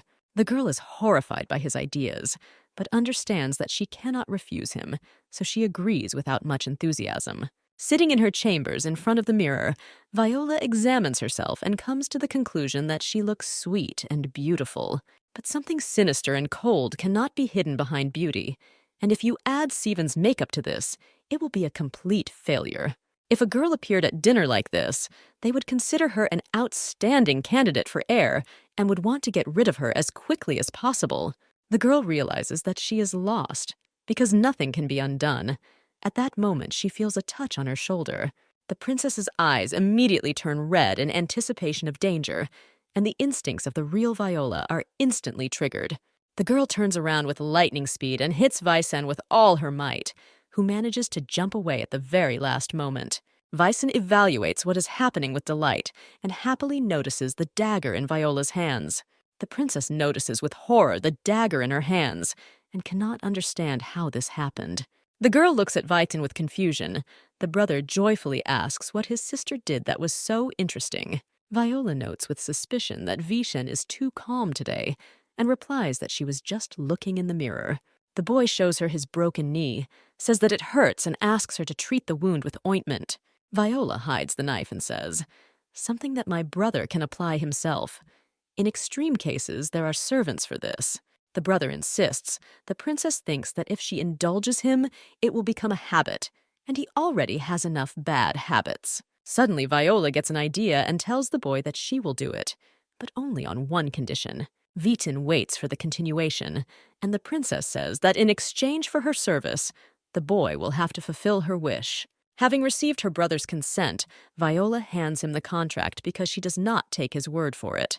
The boy bites his finger and signs the contract in blood. Suddenly, Vicen admits that he is jealous of his sister because they didn't throw a welcome dinner for him.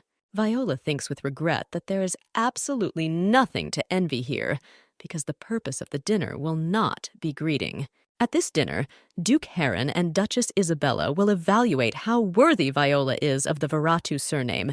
In the novel, this event is called the Duke's Cruel Test.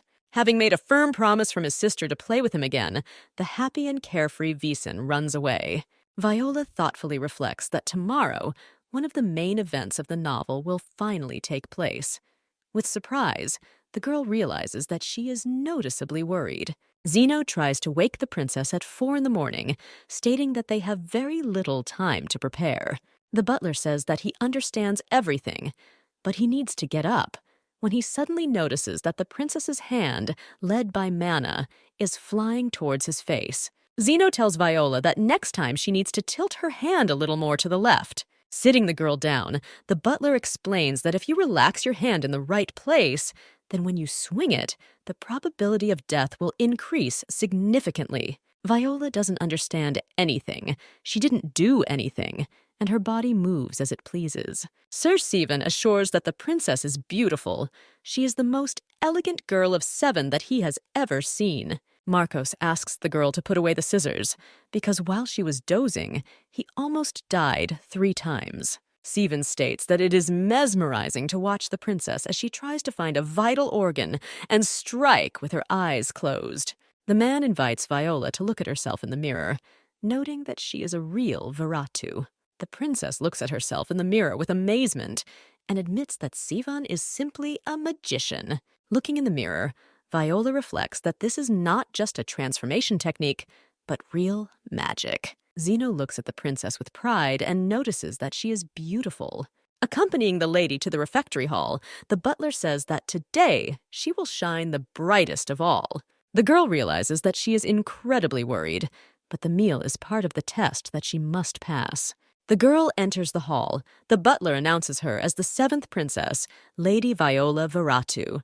Passing by the butler, Viola waves her hand with a dagger and realizes that the first cruel test from the Duke has begun. When testing the reaction to the incorrect announcement of the title of the 7th princess, the real Viola would have plunged a knife into the servant's throat without hesitation.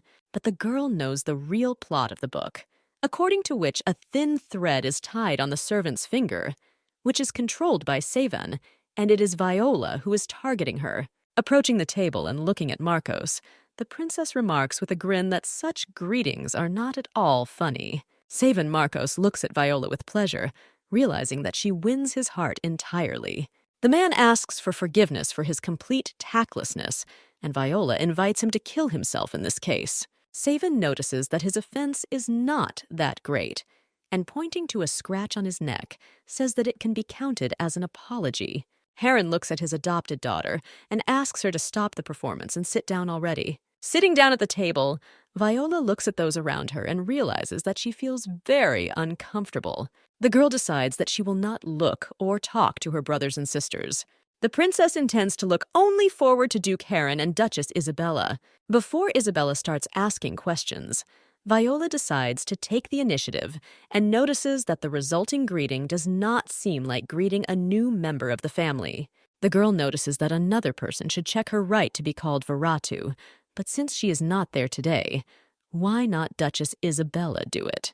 According to the plot, there were 2 duchesses, but one of them is no longer here, and she also did not appear in the novel. Isabella remarks with a grin that the 6th princess is quite smart for her age. The Duchess states that she has 2 questions, and the first of them is why the girl did not stick a knife in the servant's heart. The woman provocatively asks if the princess was going to show her disdain in this way. Viola states that she did not intend to do this at all, but if those around her felt neglected, then she asks for forgiveness. Zeno looks with admiration at Viola, who is not embarrassed by the Duchess herself, and she has no interest at all in her brothers and sisters. While the butler thinks that the girl is behaving like a true princess, Viola reflects that it is suspiciously quiet at the table. The princess understands that if she makes a mistake, then she will be finished, because right now the real test will begin. Isabella says she rephrases her question and asks if the girl didn't stab the servant because she realized he was a puppet. The princess looks at the servant lying on the floor and replies that the Duchess is absolutely right. The Duke listens carefully to his daughter's explanation that the servant called her 7th instead of 6th, and this was a direct request to kill him. Viola says that today's meal is intended only for family members and close circle, but the puppeteer, who is an outsider, is present. The girl continues that it was Savin's presence that means that the doll could be killed. The princess is sure that Savin Marcos could not act willfully without the permission of her father. In other words, he was simply following orders. Viola notices that this is precisely why she did not kill the servant, and asks the Duchess if such an explanation is enough for her. Isabella reflects in amazement that a 7-year-old girl understood all this in such a short time, and even guessed who controlled the puppet. Suddenly, the Duchess hears Heron declare that Viola has proven herself simply brilliant. The first princess is surprised to hear her father's words, because only she has ever heard Heron's praise. Isabella notices that her husband's praise is very unexpected, to which he replies that the girl deserves it.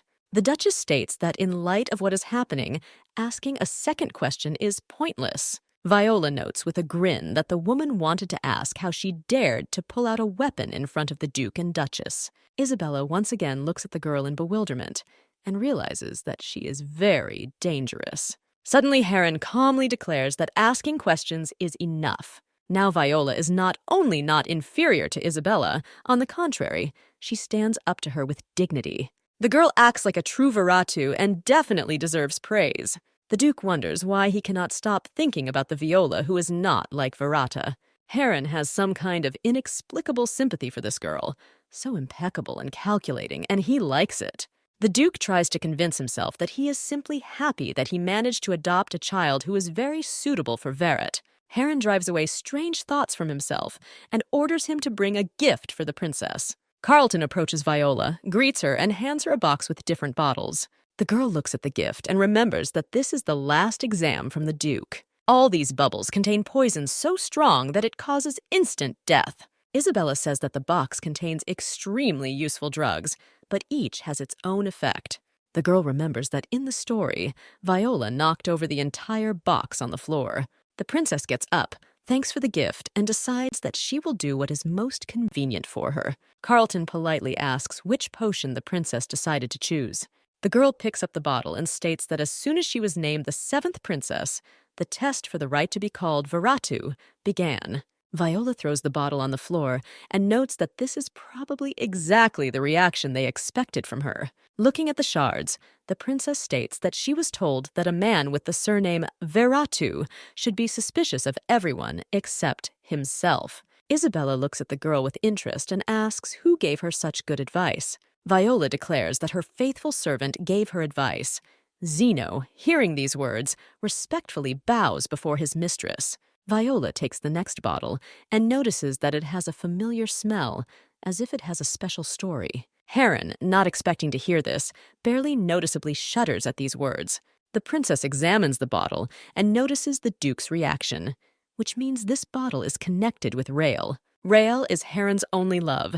She was an outstanding alchemist and potion master. 15 years ago, the girl fell ill with a rare disease, and before her death she said that she would like to be with the Duke forever. Rael gave the Duke a potion called Viola, which she personally brewed.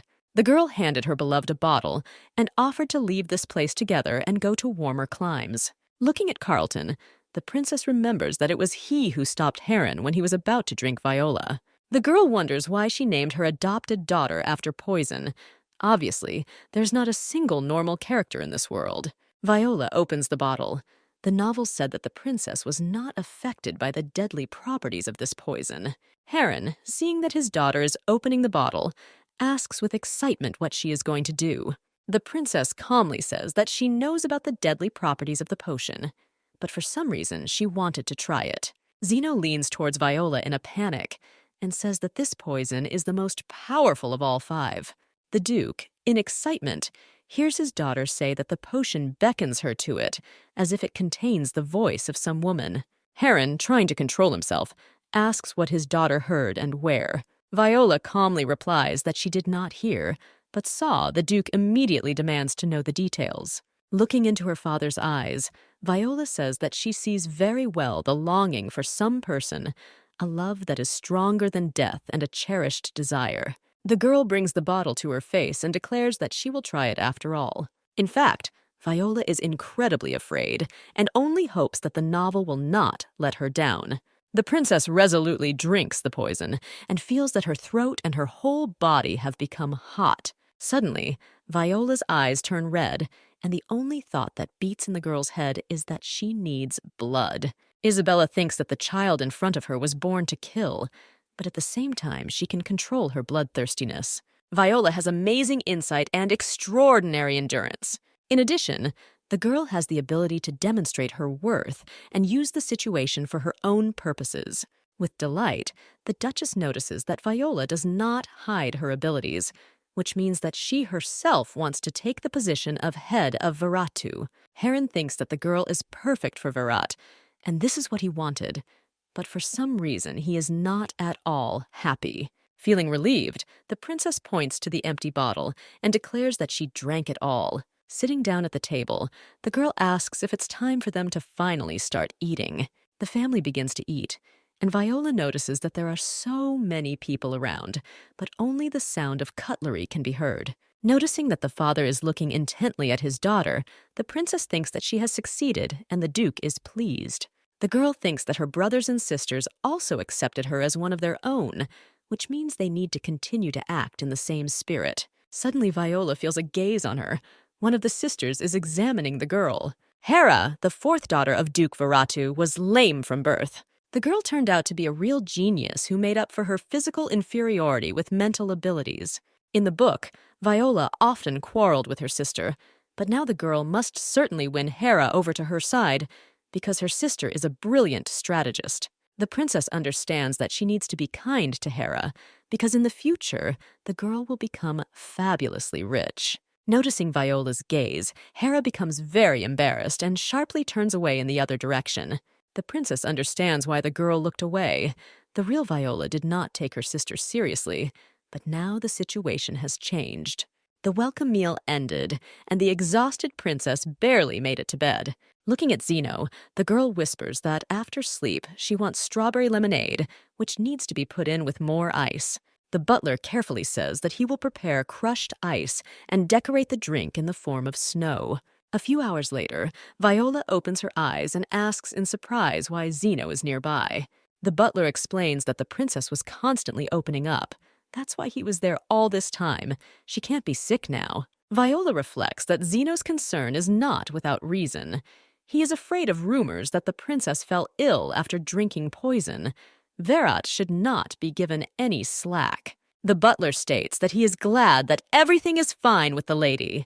but the princess does not understand whether he is sincere or not. Zeno notices that the girl's legs have burns from drops of poison and asks permission to lubricate them with ointment. Suddenly, the butler sheepishly admits that he felt sad because wounds appeared on Viola's legs. The princess remembers in amazement that this character has no emotions, and there were no such words in the novel. The guy notices that all this is very strange. The lady has wounds, but he is sad. Zeno hopes that the girl will be okay because he doesn't want to feel such strange emotions. The princess thoughtfully wonders if Zeno could have changed because Viola's character himself had changed. Viola closes her eyes, confident that Zeno wouldn't worry about her just like that. This is probably another test. The girl stares at the butler and asks threateningly who he takes her for. The surprised Zeno replies that the lady is Princess Viratu, whom he faithfully serves. Viola replies that in this case, if Zeno is in the know, then he should stop talking nonsense. Suddenly, the guy drops to one knee and asks if the princess can give him an order.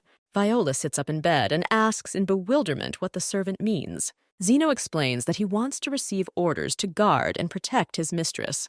The servant admits that he does not want Viola to get sick, so the desire to protect her arose in him. The girl looks at the guy in bewilderment, thinking that his words are very similar to the truth. Viola replies that Zeno is a butler, not a knight, and it is Viratu's direct responsibility to protect himself and people from the dangers of the northern forest. The guy lowers his head in frustration and asks if he were a simple man like Sir Hickson, would the lady then ask him for help? Viola does not yet know the true meaning of this question, so she replies that perhaps she would ask. After a while, Zeno brings the girl lemonade and declares that he has submitted a letter of resignation. The princess looks at the guy in amazement, and he explains that he will no longer be her butler. Zeno notes that he will now be able to protect his mistress and will try to become better than Hickson. The butler says that Carlton, having learned about his plans, said that the guy had not yet worked for 7 years. If Zeno wants to quit, he will have to pay a fine for failure to fulfill the contract in the amount of 10 million. Viola looks at the butler dumbfounded and asks how he could sign such an unthinkable contract. The guy embarrassedly says that he thought that he would never quit, and that's why he didn't read the clause on early termination of the contract. Viola reflects that this is even for the best. In the novel, it was said that there were almost no such good butlers as Zeno. The princess asks if her servant has these 10 million, to which he waves his head negatively. The girl smiles slyly and says that in this case, the guy should remain a good butler next to her. Zeno, hiding his true feelings, says that he will gladly do this. Changing the subject, the butler says that he has one more piece of news for his lady. Leafing through his notebook, Zeno says that the matter concerns the princess's faithful dog. Tundra is beaten every day, but he does not humble himself, and they say that in this way he may soon die. Remembering that in the story the guy had to train a lot, the princess notices that Hickson will not let it come to this. The butler looks thoughtfully at the lady and asks if she completely trusts the knight.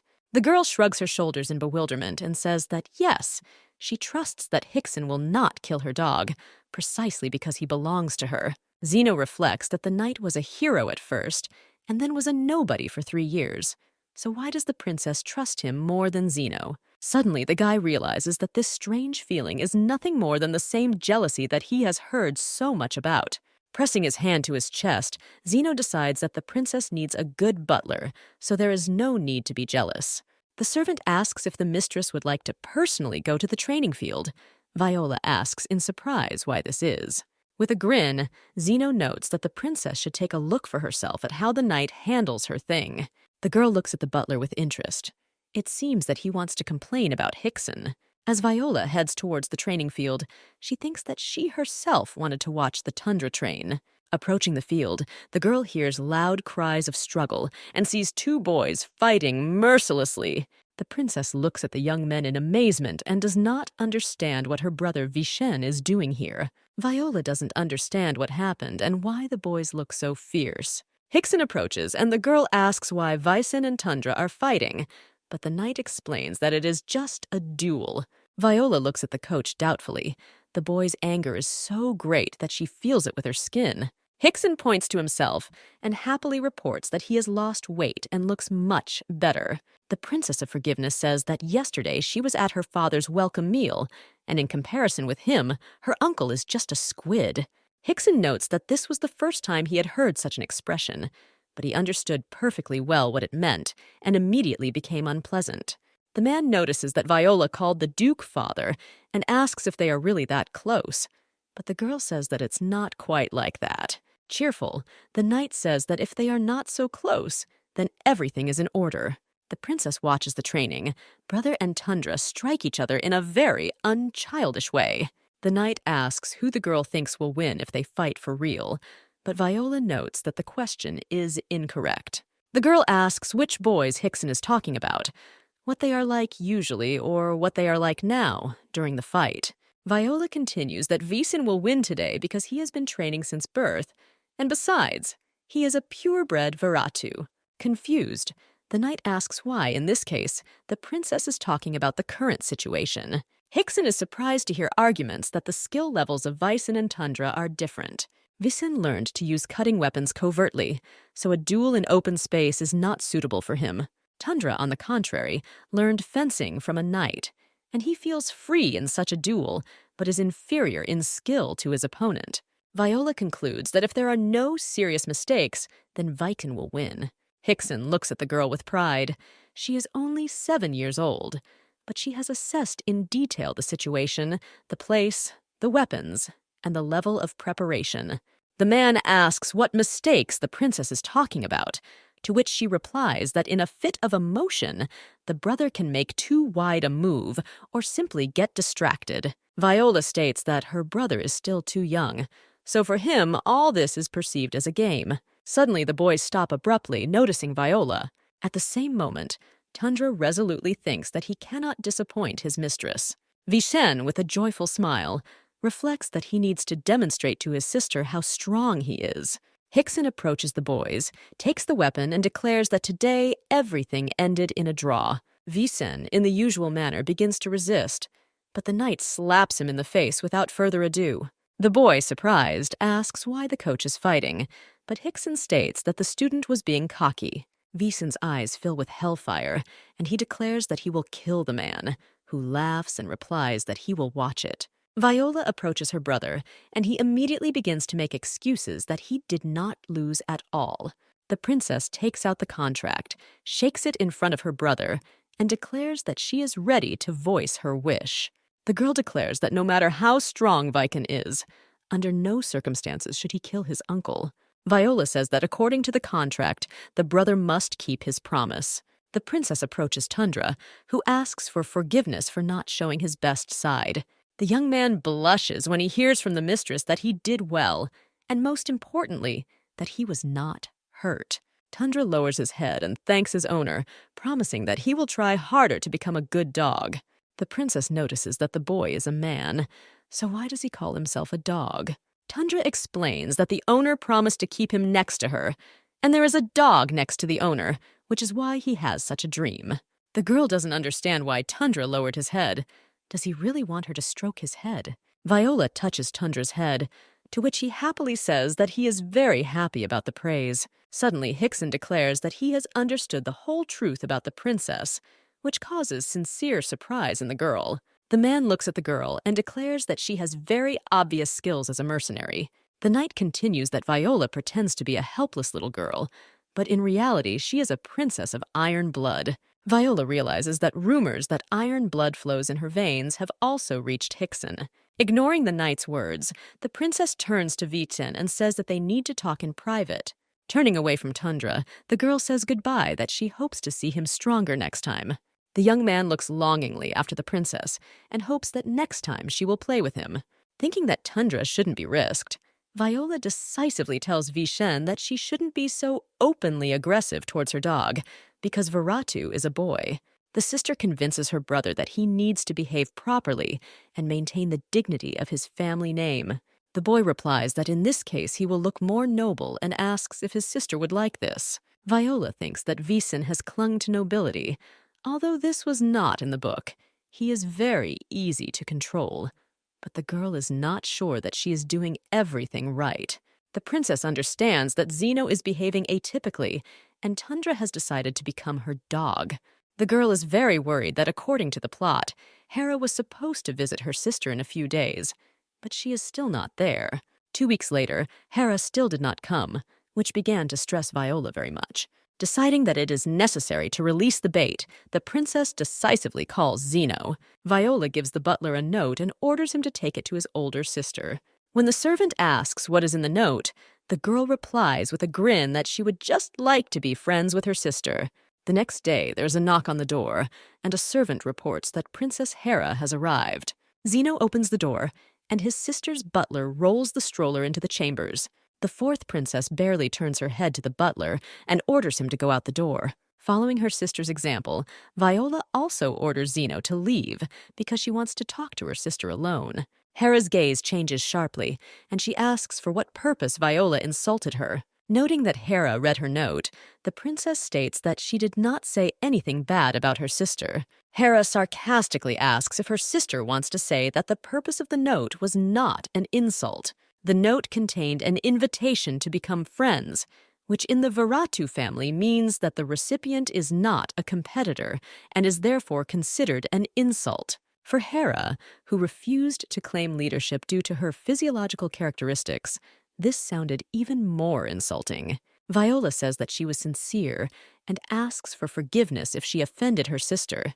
She still doesn't know everything about Viratu, to which her sister only laughs in response. Viola comes close to Hera and declares that if she came to look at her sister, she can look at her as much as she likes. The book said that Hera decided to help the future leader. She hid her claws to get closer to her family. And then Hera herself decided who would be the heir and ally, deftly playing everyone like pawns. To everyone's surprise, even Duke Heron himself listened to his daughter's advice and recognized her choice. Viola understands that her sister came to see if the girl can become an heir, so she needs to win Hera to her side. The princess declares that although she does not fully know Virata, she has learned that the principle of natural selection operates here.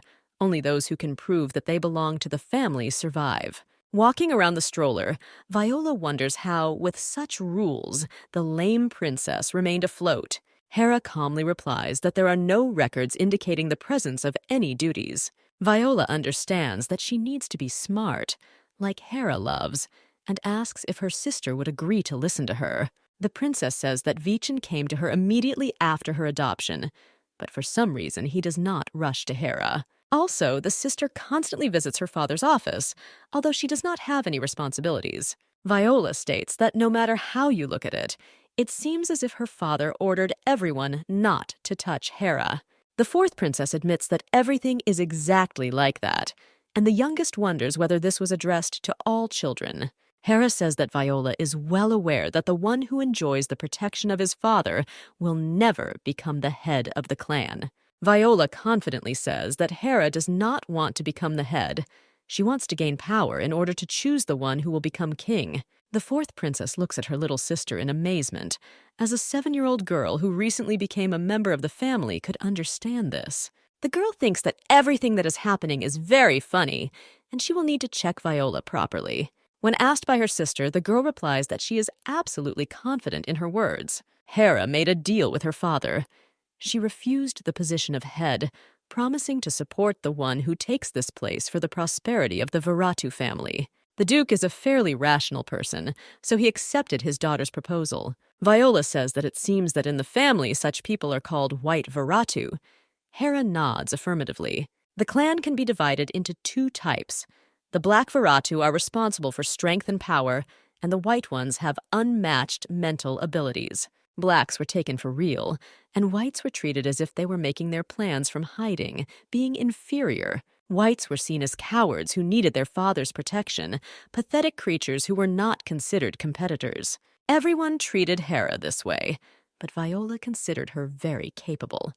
At the age of 10, she was able to conclude such a deal. Viola says that this choice was probably the most correct one that Hera could make. This is a very reasonable and profitable decision. Hera is surprised to hear that Viola recognizes her as the real Virata.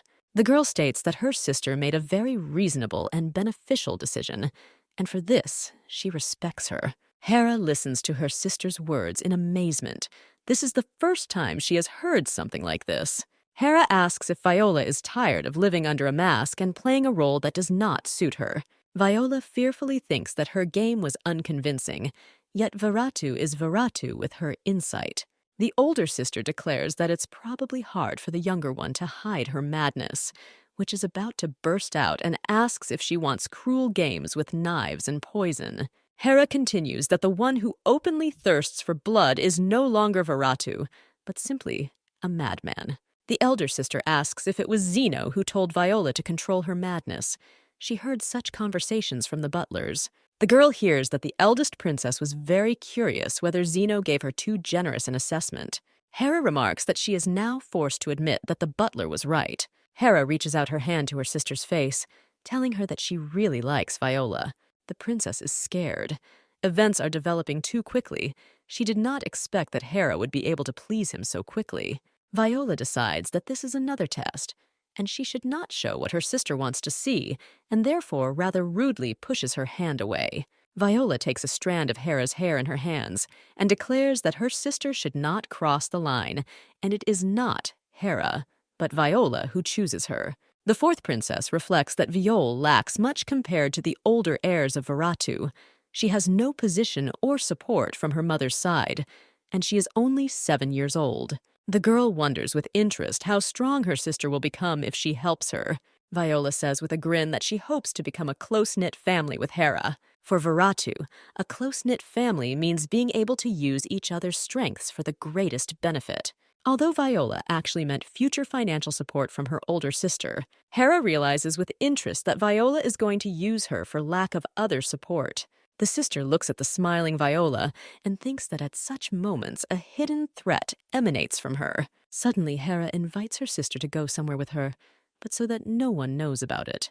The princess says that she wants to have a common secret with Viola, which even the butlers will not know about.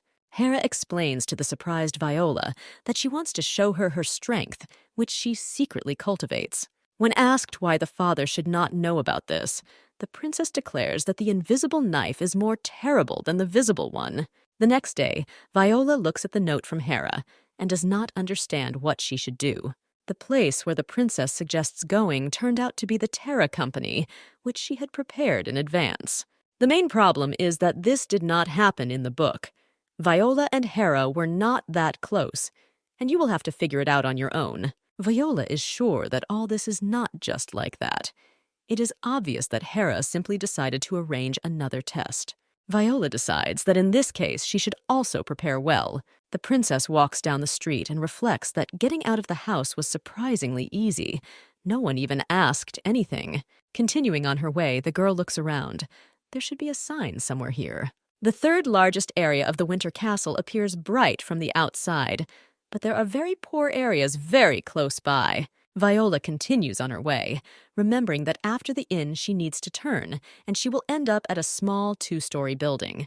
The girl suddenly finds herself at a dead end, and a man's voice comes from behind, asking why the precious lady came here. 4 armed men appear in front of Viola, who remark with a grin that the lady must be lost. The princess realizes with irritation that she foolishly fell into a trap organized by her sister. The girl curtsies and says that her name is Viola Veratu, and she turned 7 this year. The men freeze in horror when they hear the Duke's surname and are at a loss, not knowing what to do. Viola speculates that Hera hid both her and his name, which is why the bandits who kidnapped children decided to attack her.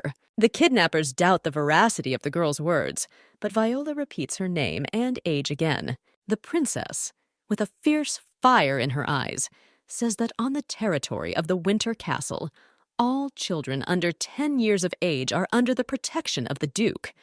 But since the bandits continue to threaten her, then she has the right to protection. Viola extends her hand and tells Zeno, who has silently approached, to give her clean water. Taking the bottle, the girl says that she needs to wash her ears after such dirty words.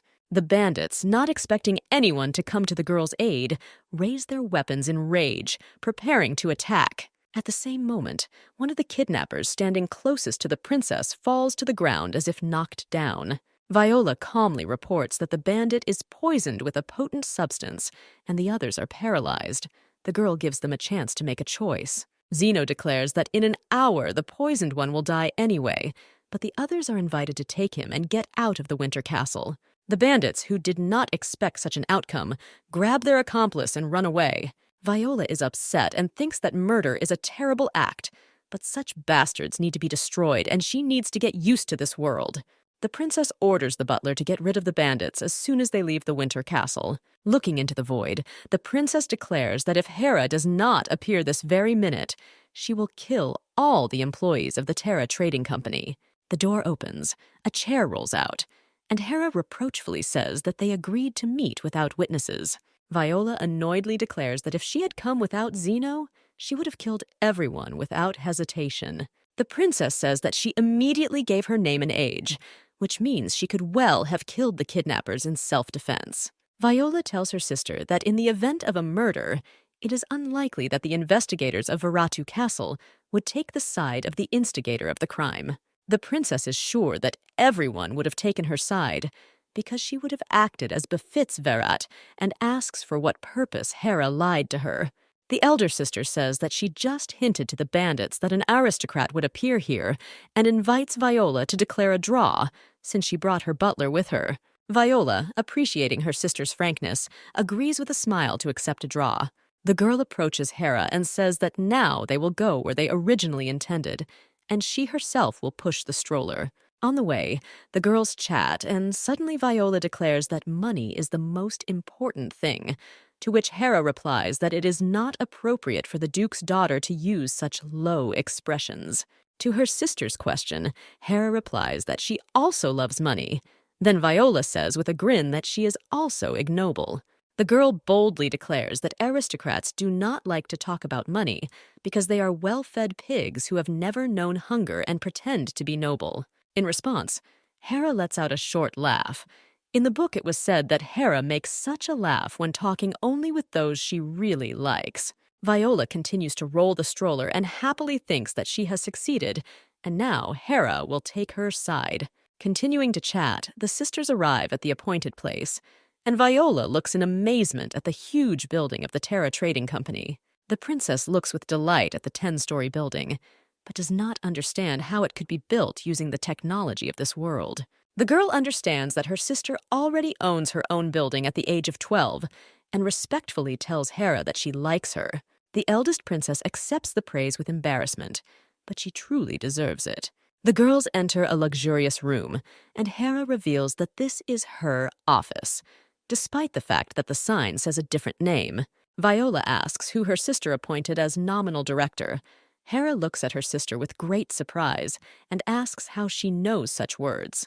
The princess realizes that she said too much and tries to justify herself by saying that she knew a merchant. Changing the subject, Viola asks what happened to the figurehead, if Hera killed him, to which she replies that he was already dead. Suddenly, the girl realizes everything, because Savan Marcos wears different masks. Viola pronounces Savan's name, and Hera freezes in amazement. Her sister managed to guess about him, too. Suddenly, Hera extends her hand to Viola and asks her to give hers. The girl puts her sister's hand to her chest and asks if she can feel how hard her heart is beating. Without removing her hand, Hera admits that she is very glad that she met Viola. The princess feels embarrassed that she used knowledge of the plot to win Hera's heart. Viola sits down on the sofa and decides that she wants to help her sister with her knowledge, and then they can become even closer. Looking at the eldest princess, Viola asks how much money she has. Pointing to her surroundings, Hera replies that she can call herself rich, but her sister says that she is not. Hera doesn't understand, because Viola grew up among commoners, but looking at such a building, she says that all this has no value. The princess explains that property and money are two different things, and she is talking specifically about cash. The older sister does not understand where the younger sister is going, and she asks if Hera has enough cash. Viola states that she would like to help and invest in her sister's business. Hera asks with interest how much money Viola has and is bewildered when she hears the answer that she doesn't have any. The sister assures that she can get any amount. Hera wonders if she can get 100 million. Hearing the amount, Viola happily says that it is less than could be expected. A few days later, the princess enters her father's office and greets him politely. Hera asks if it is true that the girl needed money. Viola, discarding politeness and embarrassment, claims that this is true and she needs money. Carlton looks at the princess with hostility and thinks that if she continues to speak in this tone, she will not be well.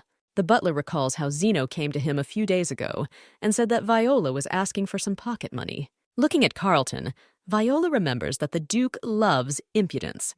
This is how Rael always behaved. The girl asks if she really can't ask her father for money, and the Duke in response asks if this is the only reason why her daughter came to him. Viola smiles slyly and says that she missed you and came under the pretext of asking for money. Heron looks with interest at the princess, who again shows interest for no reason. When asked how much she needs, Viola replies that 100 million, which she can still get at the age of 12. Viola talks about the money that all candidates for heir receive. But unlike Hera, who provided a detailed plan, the girl acts boldly. The father asks why she needs such a sum. The princess admits that she wants to earn money and help Hera.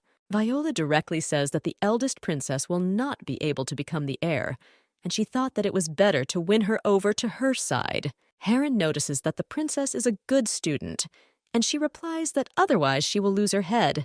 Viola says that she doesn't ask for money just like that. April is approaching, the time when monster boars are raging, from which one of the villages always suffers losses. Seeing the Duke's perplexed look, the girl declares that she will solve the problem with monsters and thereby prove her abilities. Heron looks at his daughter with pleasant surprise and asks if she is confident in her abilities. Viola confidently replies that she is absolutely confident and is ready to put her life on the line. The princess says that father loves deals. She offered her life, so now it's his turn. After thinking a little, the Duke with a smile says that he will not give 100 million. He will give 200. Looking out the window, Heron reflects that Viola is a true Veratu, since already in 7 years, she instinctively understands the principle of financial leverage. To his surprise, the Duke can't get the princess's little hands out of his head. Viola, with her boldness and determination, constantly reminds him of Rael. The man tells the butler that if Viola does not achieve the desired results by the age of 10, then the question of her succession will no longer be discussed. Heron firmly thinks that the girl will no longer make him hesitate, and he will stick to his original goal regarding blood heirs. But for some reason, the man wants Viola to cope. Otherwise, she will be in trouble. After the Duke's decision, Spring came to the cold winter castle 3 times. In the princess's chambers, the door swings open, and the brother joyfully shouts that he has arrived. Viola is 10 years old, and this means that the rule of immunity no longer applies to her. The girl notices that 5 long months have passed since Vicen's departure. Viola asks if her brother reported to her father about his arrival, to which he embarrassedly replies that he was just about to do so. The princess notes that by law she can now compete with her brother for the right to inherit. The girl threatensly says that if Vicen does not fulfill the duties of the 5th prince properly, then she will not be able to treat him as a rival. The boy turns sharply and runs to the door, saying as he goes that he will immediately go to his father. Zeno approaches and notes with a grin that Mr. Vicen wanted to report his arrival first of all to the princess. The butler also says that there is much less anger in the boy's eyes. Vicen still has an interest in Viola, but now he has much better control over his emotions. The servant asks if the mistress behaves this way on purpose, to which the girl replies that she doesn't know. Looking out the window, Viola reflects that, of course, she is doing this on purpose, but her brother must grow up before pulling him over to his side. The girl understands that since she is 10 years old, the other offspring of the Duke will not sit idly by. One of the main episodes should take place on the 12th of May. Viola should become a princess of 10,000 years. She will announce to Heron that she is going to fight for the place of heiress. The girl looks thoughtfully out the window and decides that she must definitely change this episode. The Duke walks through the garden and notices that the rosehip season has arrived.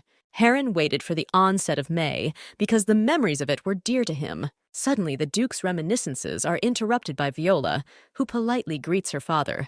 The girl artlessly declares that she came here on purpose after seeing her father from the window.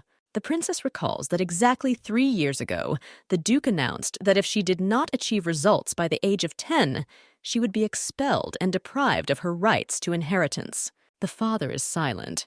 And the girl continues that, as she had planned, she managed to rid the village of a raid by wild boars and did not have to slaughter cattle en masse.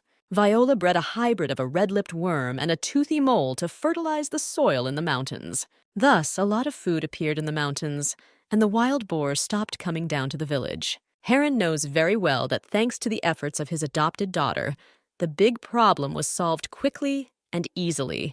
The Duke asks what reward his daughter expects, but Viola, leaning towards the flower bed, says that she is not expecting anything. Noticing the flower, the princess calmly says that she just wanted to know why her father did not react in any way to her success. Viola notes that she made great contributions to magical biosynthetic engineering, but the Duke did not bring it to light. Suddenly, the princess asks if Heron wants her to become a black Veratu, since he adopted her only because of her abilities. Heron admits that when he brought the girl to the castle, he wanted her to become a nutrient for his children. He wanted to make them move. But from the very first days, Viola began to show extraordinary abilities, and now he wants her to become a black Veratu. Without looking at her father, the girl asks what will happen if she disobeys her father and becomes white Veratu. By becoming white, Viola will be able to avoid a bloody struggle with her brothers and sisters, which means she will not be killed like the last dog.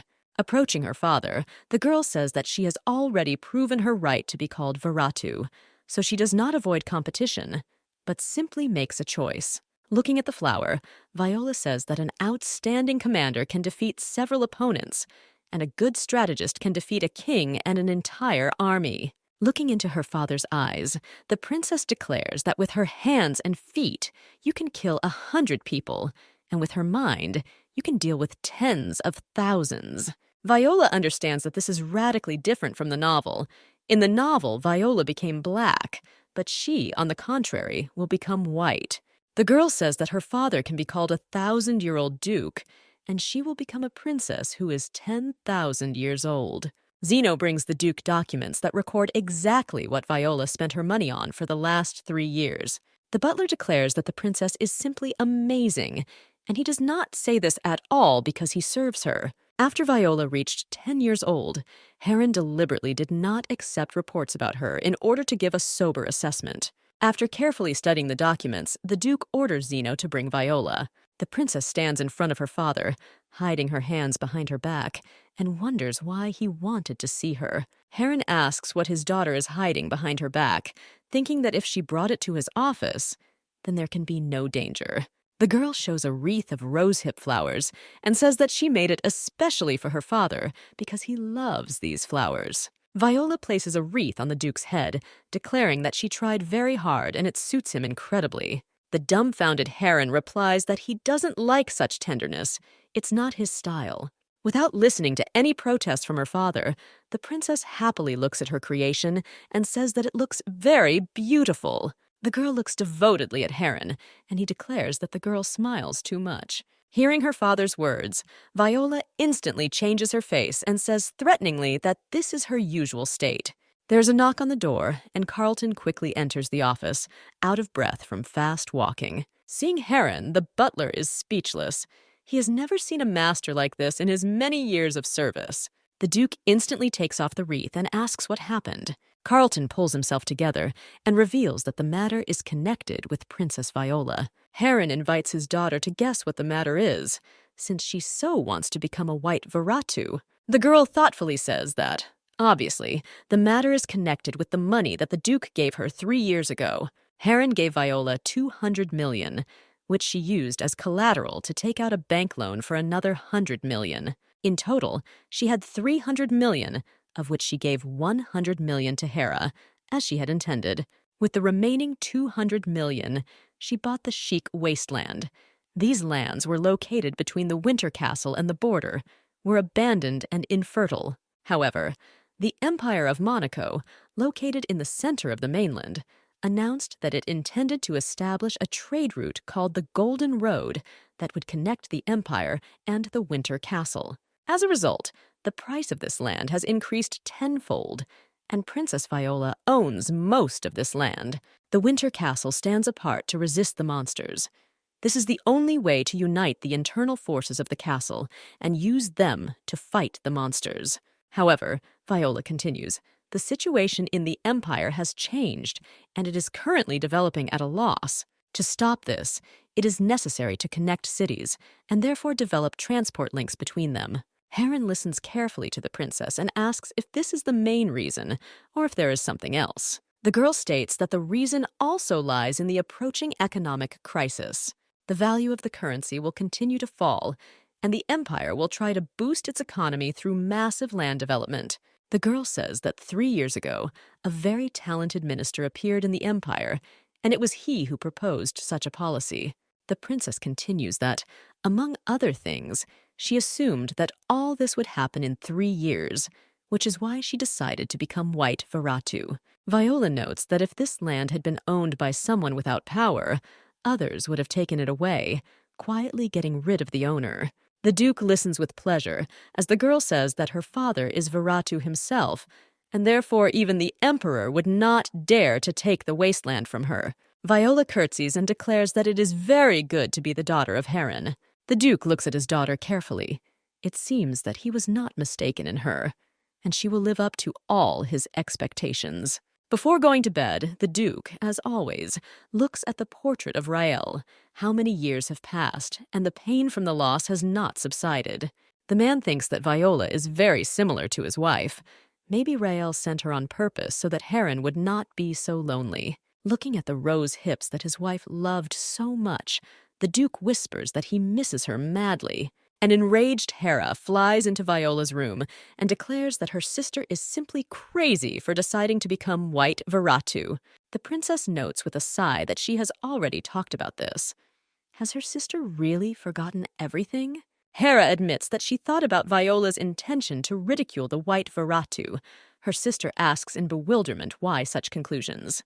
The fourth princess says that Viola is different, and this is confirmed by the welcome meal, at which she showed herself to be the bloody Virat. Clenching her fist, Hera asks why Viola decided to become white, since she is smart and has no physical disabilities. Viola calmly notes that 3 years ago, Hera also did not understand why her sister was buying useless lands. But the princess notes that Viola was just lucky. The girl's face changes and says that her older sister is an entrepreneur. So does she really believe in luck? Hera remains silent, and Viola states that if this is really the case, then her sister will greatly disappoint her. Viola hugs her sister and says that she understands her and understands the feelings that the girl is experiencing. Viola admits that her sister is one of the reasons she wants to become white. The girl does not want her wonderful sister to be belittled just for being white.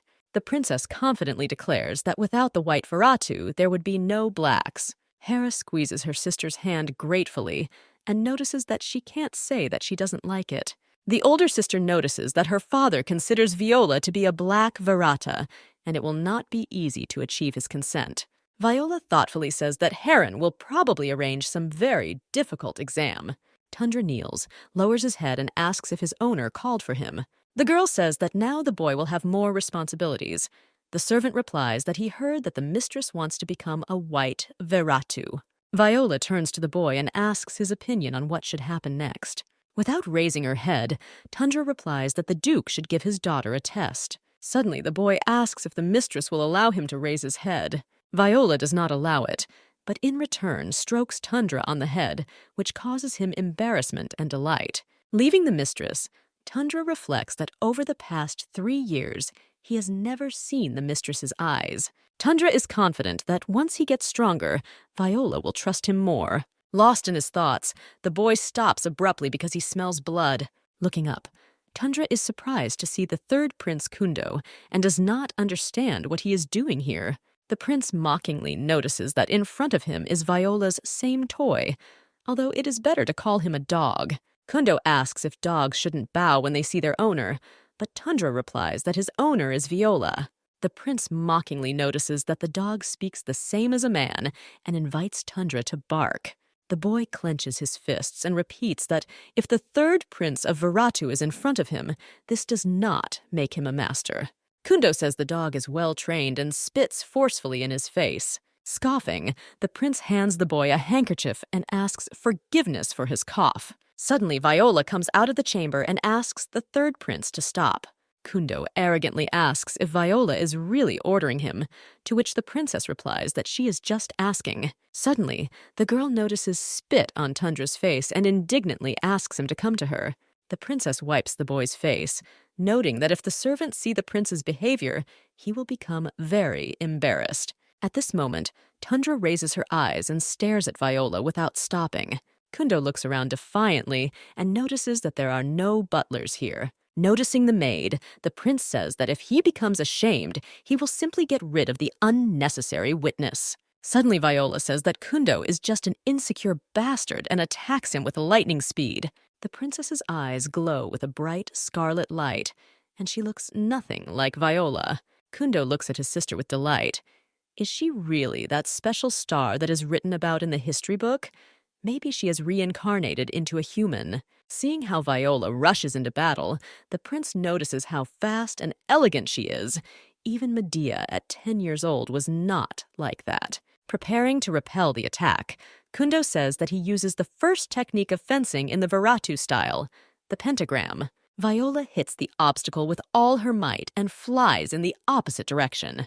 Feeling the taste of blood on her lips, the princess thinks with rage whether she really shouldn't let the real Viola show herself. The prince calmly notes that the girl is making good progress at 10 years old, although she has never studied the Viratu style of fencing.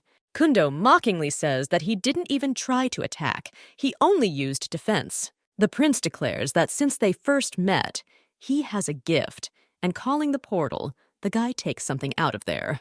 Viola looks in horror at the defenseless body of the cat, which was tortured to death. Wiping the blood from her broken lip, the princess tells her brother that she is very sorry. Kundo laughs and asks what the girl regrets.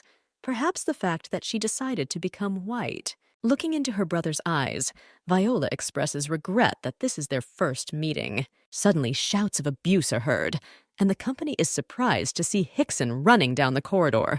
Picking up the dead cat, the knight glares at the prince and declares that if he wants to die, then let him follow him. Kundo looks at the man in bewilderment and states that he insulted Prince Virata, so he invites him to go to the field. On the field, the butler helps the badly beaten third prince to his feet. Looking at Viola, Kundo says that using Hickson was mean of her. The princess thanks her brother for the praise and states that it would be better to call it a tactical move. The prince and the servant leave, turning around. The butler declares that those remaining will regret this. Viola smugly thinks that no one forced her brother to touch the cat, because everyone knows that Histon is a big animal lover. Turning to the princess, the knight anxiously asks if everything is okay with her. The girl nods in the affirmative. Histon points to the bracelet and says he was surprised because the challenge was quite tangible. If one of the parties invests their mana, the other party will feel a warning signal through the bracelet. Depending on the level of mana, the power of the call may vary. The princess turns to Tundra and asks the boy to bury the cat. Viola notices that the boy looks strange, but he assures him that he is fine. After burying the cat, Tundra bursts into tears from bitterness at not being able to do anything. Remembering the death of his family, Tundra thinks that neither then nor now nothing has changed, and he is still hiding behind the backs of others. The boy, in despair, thinks that if he were stronger, he could protect his mistress. But now he is of no use. Viola approaches Tundra and states that she was sure that the boy was shedding tears. The girl extends her hand to Tundra, but he continues to sit on the ground. Then the princess says that this is an order.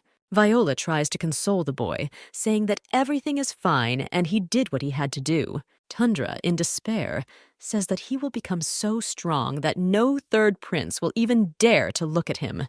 Tundra makes a promise to the princess that she will destroy everyone who insults her. Viola assumed that Heron would find out about the quarrel with Kundo, so with the help of mercenaries, she demonstrated her abilities to the white Viratu, however.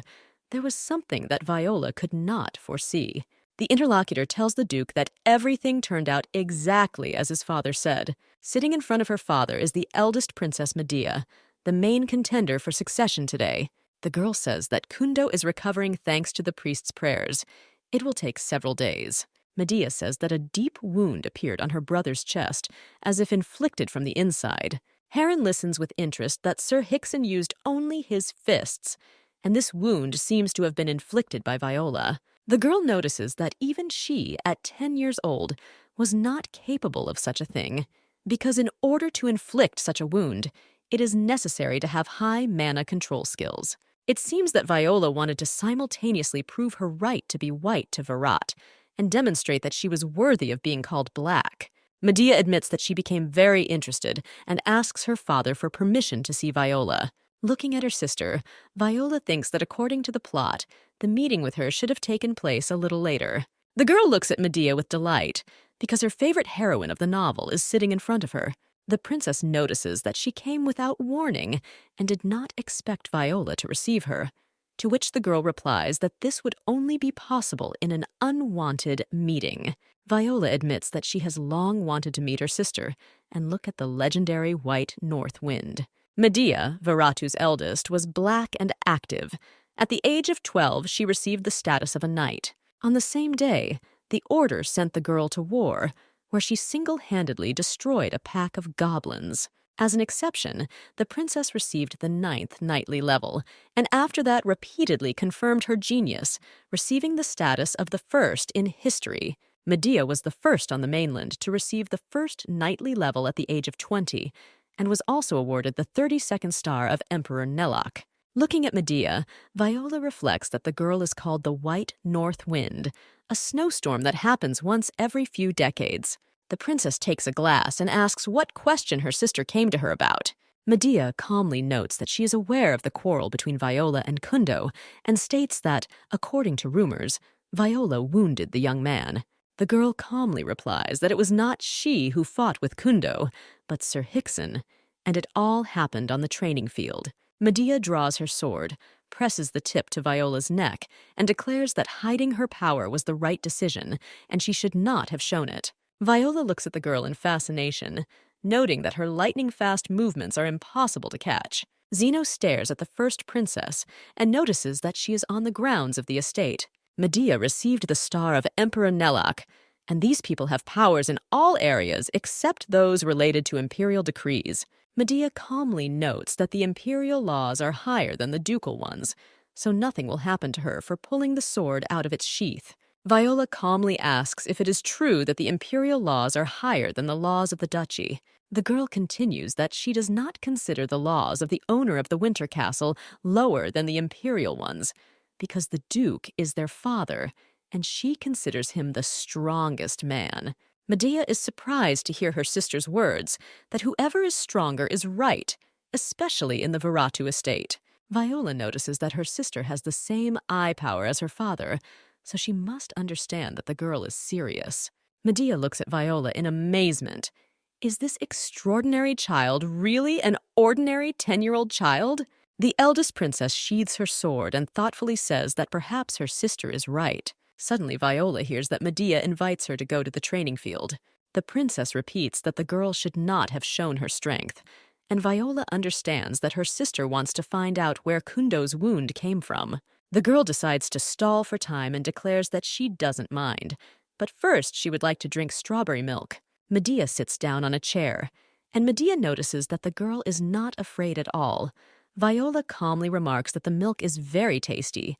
Zeno prepared it himself. The eldest princess looks at the butler and says that she heard talk about Zeno being called the master of the ice sword. Viola reflects with interest that the strawberry milk is prepared using the ice sword technique, and it is quite interesting. Looking at Medea, Viola reflects that the older sister is a straightforward character. Her genius is not only innate, she makes great efforts to achieve results. Medea does not want victims among her brothers and sisters, so she decided to become strong.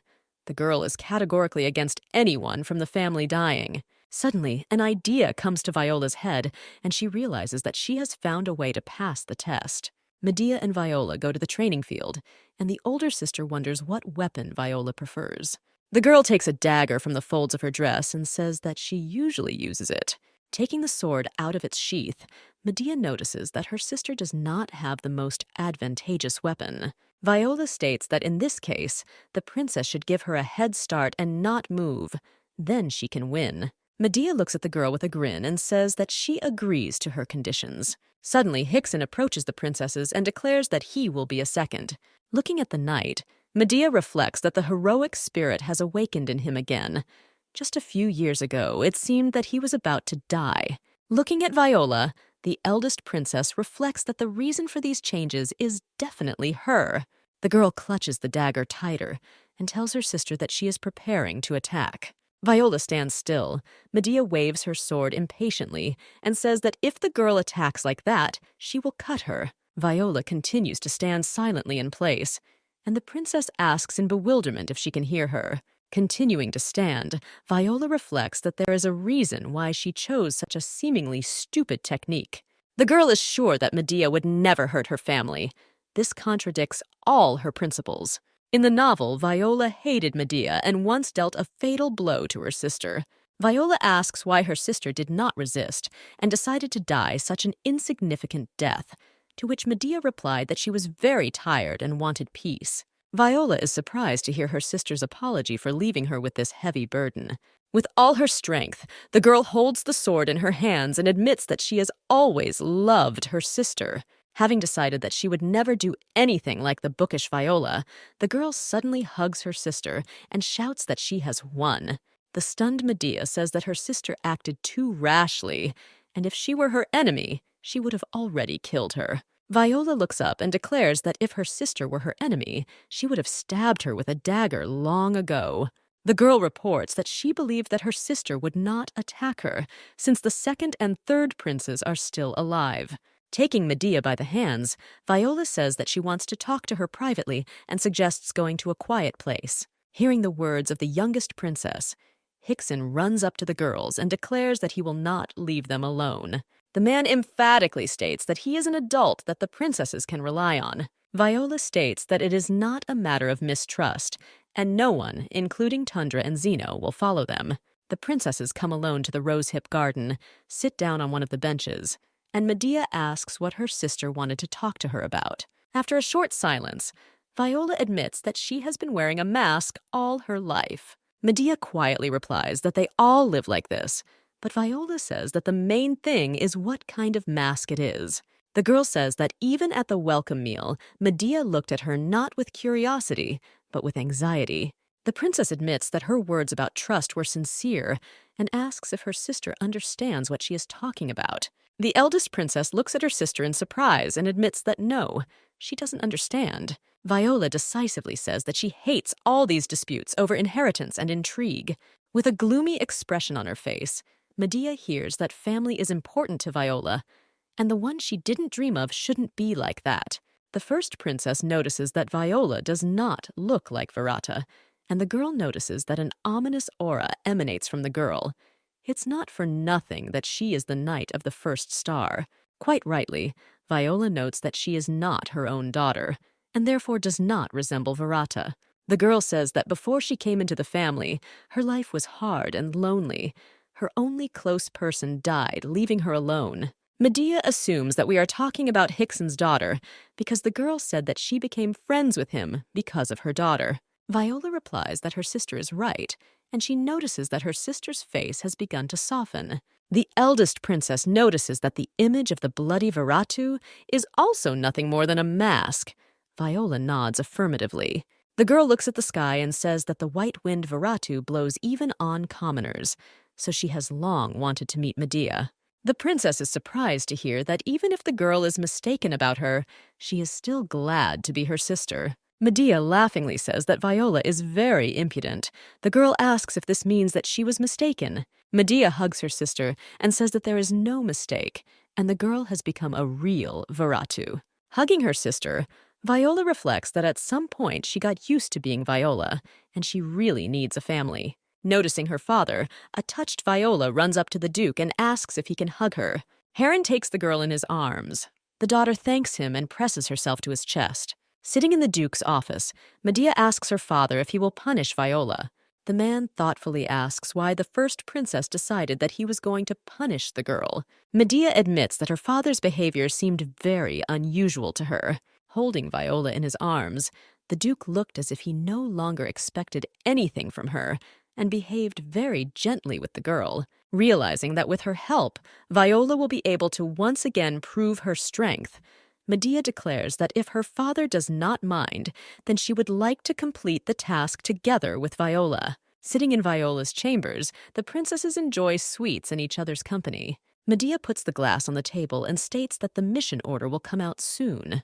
The sister says that Viola will do it with her, and the girl is perplexed why Medea chose her, because the tasks for the eldest princess are of a very high level.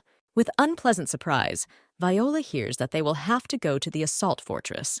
Putting down the glass, the girl wonders if this is connected with the murder of Sir Jakal's assault sword. Medea remarks with approval that her sister is a real white Veratu because she is absolutely right. Smiling radiantly, the eldest princess declares that, as a sister, she will help the girl prove her right to be Veratu. The task is called a hurricane. You need to kill Jakal Farlisle, the head of the assault fortress, guarding the empire from the Wild Gorge. Jakal wrote unflattering reviews of the Winter Castle several times, stating that the profits from the golden path of the youngest Princess Veratu amounted to several billion. The man stated that the transaction was illegal, in which other people's funds and privileges of the Winter Castle were used. Viola reflects that in the novel, this task should have appeared 3 years later, which means the plot has changed, although the main development of events remains the same. Medea asks if her sister is aware of the latest trends on the mainland, to which Viola nods in the affirmative. The older sister explains that this is why she was given such a task, but Viola asks in bewilderment whether in this case suspicion would fall on their father. Medea looks at the girl in surprise and asks if this has any significance. Viola understands that the main thing in this case is to destroy all evidence, so she answers with understanding that, of course, not. This task is one of the 5 most terrible after the murder of Jakal. The Veratu family will become enemies with the Farlisle clan, which will subsequently achieve success and pose a great danger. Viola enters the dozing Hickson and asks if he knows Sir Jackal because they studied together. Opening one eye slightly, Histon declares that he knows about him and asks for what purpose Viola is interested in this. Viola points to a recent newspaper article and asks if her uncle finds it strange. In the story, Jakal was the commander of the Thunderstorm Fortress, as well as a man of iron will who could not be broken by anything. The girl confidently says that Sir Jackal is one of those who would appear in person. He would not engage in incitement with the help of newspapers. The knight agrees with the words of the princess, and she meaningfully says that Sir Jackal also seemed to have a son. Medea officially announced her intention to visit the Thunderstorm Fortress. On the same day, a letter was sent with the help of magic and permission was received for the delegation to visit. Zenon was wanted, so with the help of Sevan, he changed his appearance. Tundra and Hickson also joined the princesses, since the matter was quite dangerous. At the end of a long, week-long journey, the company finally reached the Thunderstorm Fortress. The Thundersword Jakal himself came out to meet the delegation, greeting Princess Medea and Princess Viola. Medea answers the greeting with a grin, and notes that they have not seen each other for a long time. Jakal notices that the princess who came to kill him has an overly good-natured expression on her face. Medea replies that she came on an important mission and does not understand what they are talking about. Jakal draws his sword and states that, as a greeting, he would like to cross the sword with the first princess. Viola watches what is happening with alarm and understands that this is a completely different level, and if she interferes, she may well lose her head. But for the sake of her own future, the girl decides to trust the plot of the book and decisively goes towards Jakal. Medea looks at Viola in amazement and desperately does not understand why her sister is doing this. The princess understands that if she puts the sword down, she will lose, which should not be allowed. But if she does not put the sword away, then Viola may get hurt. Suddenly, Jakal breaks into a coughing fit, nearly dropping the sword from his hands. Clearing his throat, the man notes that this was a very good moment and asks why the princess did not take advantage of it. Medea calmly replies that Sir Jakal was the first to make concessions, so it would not be fair to take advantage of such a moment. The princess thanks the knight for what he did for her sister and admits that in fact the loss remains hers.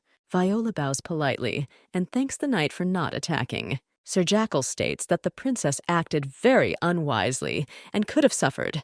The girl looks decisively at the man and says that she believed in his fatherly feelings. Viola explains that she heard that the knight had a son her age, so she thought that he would not harm her. Jakal sheathes his sword and is surprised to note that the sixth princess is very impudent. Deciding that she needs to introduce herself again, the girl declares that her name is Viola and she is white, Veratu. Sitting in her chambers, Medea reprimands that her sister acted too recklessly. Viola states that there was not a bit of recklessness. She was sure that neither her sister nor the knight would harm her. Medea looks at the girl in confusion and asks why she came to such conclusions. The princess replies that Jakal probably remembered his son, looking at her, and Medea values her sister more than victory in a duel. The eldest princess stares at the girl using her gift and realizes that she is speaking sincerely. The older sister says with a grin that, in other words, it was not recklessness, but the tactics of the white Veratu. Having regained her serious appearance, Medea wonders what Viola's ultimate goal is. The girl calmly replies that she has a simple goal: not to kill Jackal and to solve the case. Medea remarks that it is her duty to kill the knight, but Viola replies that she has already received another task and her father's signature. Viola explains that it would be wiser to leave Jakal alive, because if there is no one to guard the wild canyon, then the Winter Castle will have to send its people, thereby becoming vulnerable. The girl says that she has no intentions of interfering with her sister, but she cannot allow murder. It is not the time for that yet. Viola states that she will first try to meet Sir Jackal herself.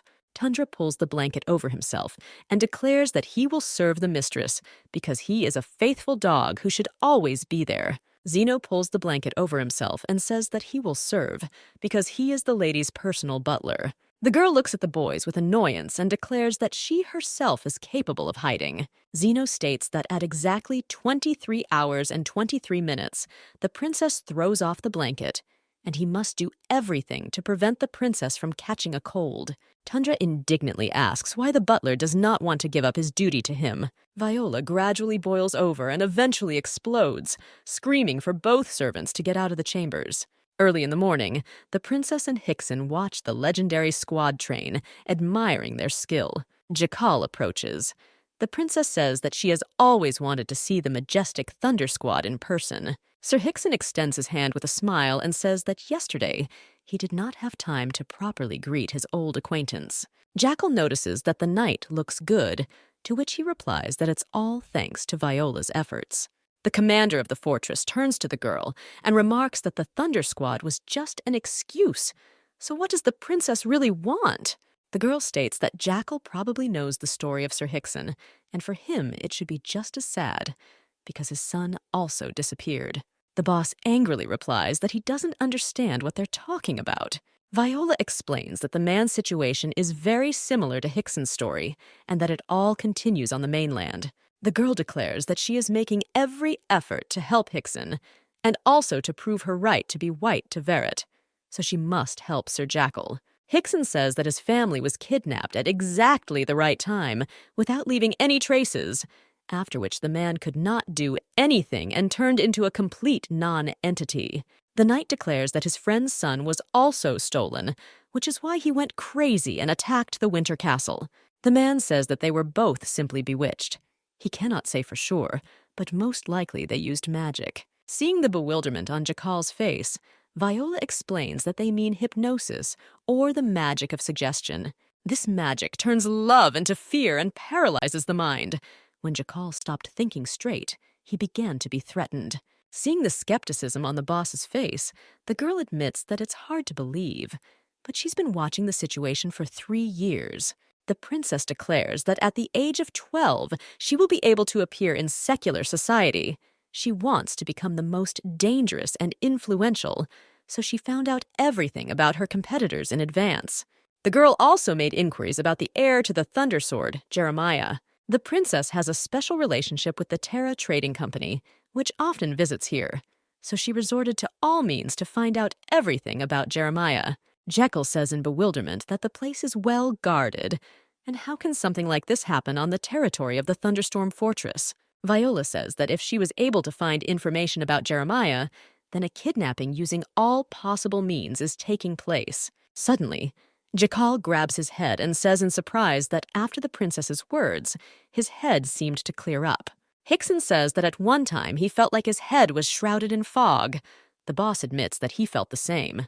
Viola looks at the men with satisfaction and decides that if she managed to remove the veil from her eyes, then the man himself will deal with the rest. Jekyll states that he plans to send a detailed letter to Duke Varen. The man says that he will make an official apology a little later because he needs time. Medea admits that she does not understand what is being said, but is ready to give the letter to her father. Looking furtively at Viola, the princess wonders what kind of remedy her sister resorted to. Jekyll repentantly lowers his head, asks for forgiveness, and says that he was bewitched, and now he is very ashamed. Viola gently notes that all this only speaks of a man's love for his son, and she does not consider this something shameful. The knight kneels before the princess and declares that he is looking forward to her 12th birthday and wants to become the sharpest sword. Heron reads the letter with bewilderment. Was the knight really so stupid and short-sighted? In the letter, Jekyll notes that in 2 years, Viola will make her debut in society, and he would like to introduce her to his son. A month later, Jekyll officially issued a sincere apology, which led to him being ridiculed, but it did not last long. Jeremiah managed to return safely to the thunderous fortress, and together with Jekyll, they destroyed the monsters in the wild canyon. Viola hears a knock on the window and, opening the frame, is surprised to notice a dove. The bird lands on the girl's hand, and the princess notices that there is a note tied to its paw. The note says that someone will soon meet the girl. Viola does not understand who the note could be from. There are no crazy people in the Winter Castle who would decide to kill. Zeno, looking over the princess's shoulder, notices that the note bears the seal of the assault fortress. The butler notices that the girl is 12 years old and much more beautiful than before. The servant is worried that all this may be the machinations of the Duke of the Fortress. Jeremiah Farlisle, the son of the owner of the assault fortress, is the same age as Tundra. He is 17 years old. The young man has an extraordinary appearance, and recently he has become the most talked about among young ladies of high society. Looking at the note, Viola thinks that the young man has never appeared at social events, and suddenly he decided to visit her. The girls in the city are discussing that a delegation from the assault fortress is heading to them. They say that Prince Jeremiah himself is coming. One of the girls declares that the prince cannot be called a small storm. The title of the magnificent Prince Jeremiah is more suitable for him. The young man approaches the bakery and realizes with pleasure that he has finally found what he was looking for. Jemaria Farlisle notices that there is a huge line in front of the establishment. Standing in the crowd, the young man overhears men talking about how egg tarts are simply delicious, and it's not for nothing that Princess Viola loves them so much. The guy gets into the conversation and unceremoniously asks the men if they know Viola Verata. Noticing the young man's sword and deciding that this is a future knight, the men answer that the princess is a fairly famous person in the Winter Palace. With a beaming smile, Jeremiah wonders if the men can tell him about the princess. An hour later, the bakery door opens and the next visitors are invited inside. From the conversation, the young man learned that Viola destroyed a flock of wild boars and drank their blood, which is why she is called the bloodthirsty princess and the embodiment of death. The prince reflects that if we are talking about the saber-toothed king, then only a knight of the 7th level can deal with him. The young man enters the bakery, remembering that, according to rumors, the princess has unusual purple hair. Suddenly, Jeremiah notices that Princess Viola herself is sitting at one of the tables with her faithful assistant. Looking at the appetite with which the princess devoured the tarts, Tundra invited her to eat his cake as well. Viola is unable to stop and sadly thinks that the tarts sell no more than 2 pieces per hand. While finishing the cake, the girl suddenly hears a voice apologizing and noticing that there are few empty seats around. Noticing a blue rope on the sword, Viola realizes that in front of her is Jemaria Farlisle, who has carefully disguised himself. The young man holds a tray, notices that the table is for 4 young people, and asks if he can sit down. Tundra says threateningly that the guy shouldn't sit at their table because they don't know him. The princess invites the young man to sit down and asks if he is a student of the nightly school. The prince nods affirmatively, and Tundra angrily asks why the young man is trying to hide his identity. Viola calms Tundra, asks her to put away the dagger, and declares that the young man is her guest. Gemaria looks at the girl in surprise and asks if the lady was able to guess who he is. Viola says in bewilderment that he has a blue rope tied to his sword, which is the symbol of the assault sword. So did the prince really think that no one would notice this? The princess reflects that she didn't particularly want to get involved with Gemaria, but it would be safer to show all her cards at once. As she leaves, Viola declares that it is better for the prince to come to her in his true form. The young man looks after the princess and thinks that she is not what they say about her. In his mind, the girl was a witch. But in fact, Viola turned out to be quite nice, although this could be even more dangerous. Suddenly, the prince's attention is attracted by cries that the Viscount's son has been kept waiting so long and is refusing to sell more than 2 tarts. At the cash register, a young man says that a commoner should not be so arrogant, to which the woman says that a gentleman should not behave like that. Gemaria thinks that a commoner responds to an aristocrat like that.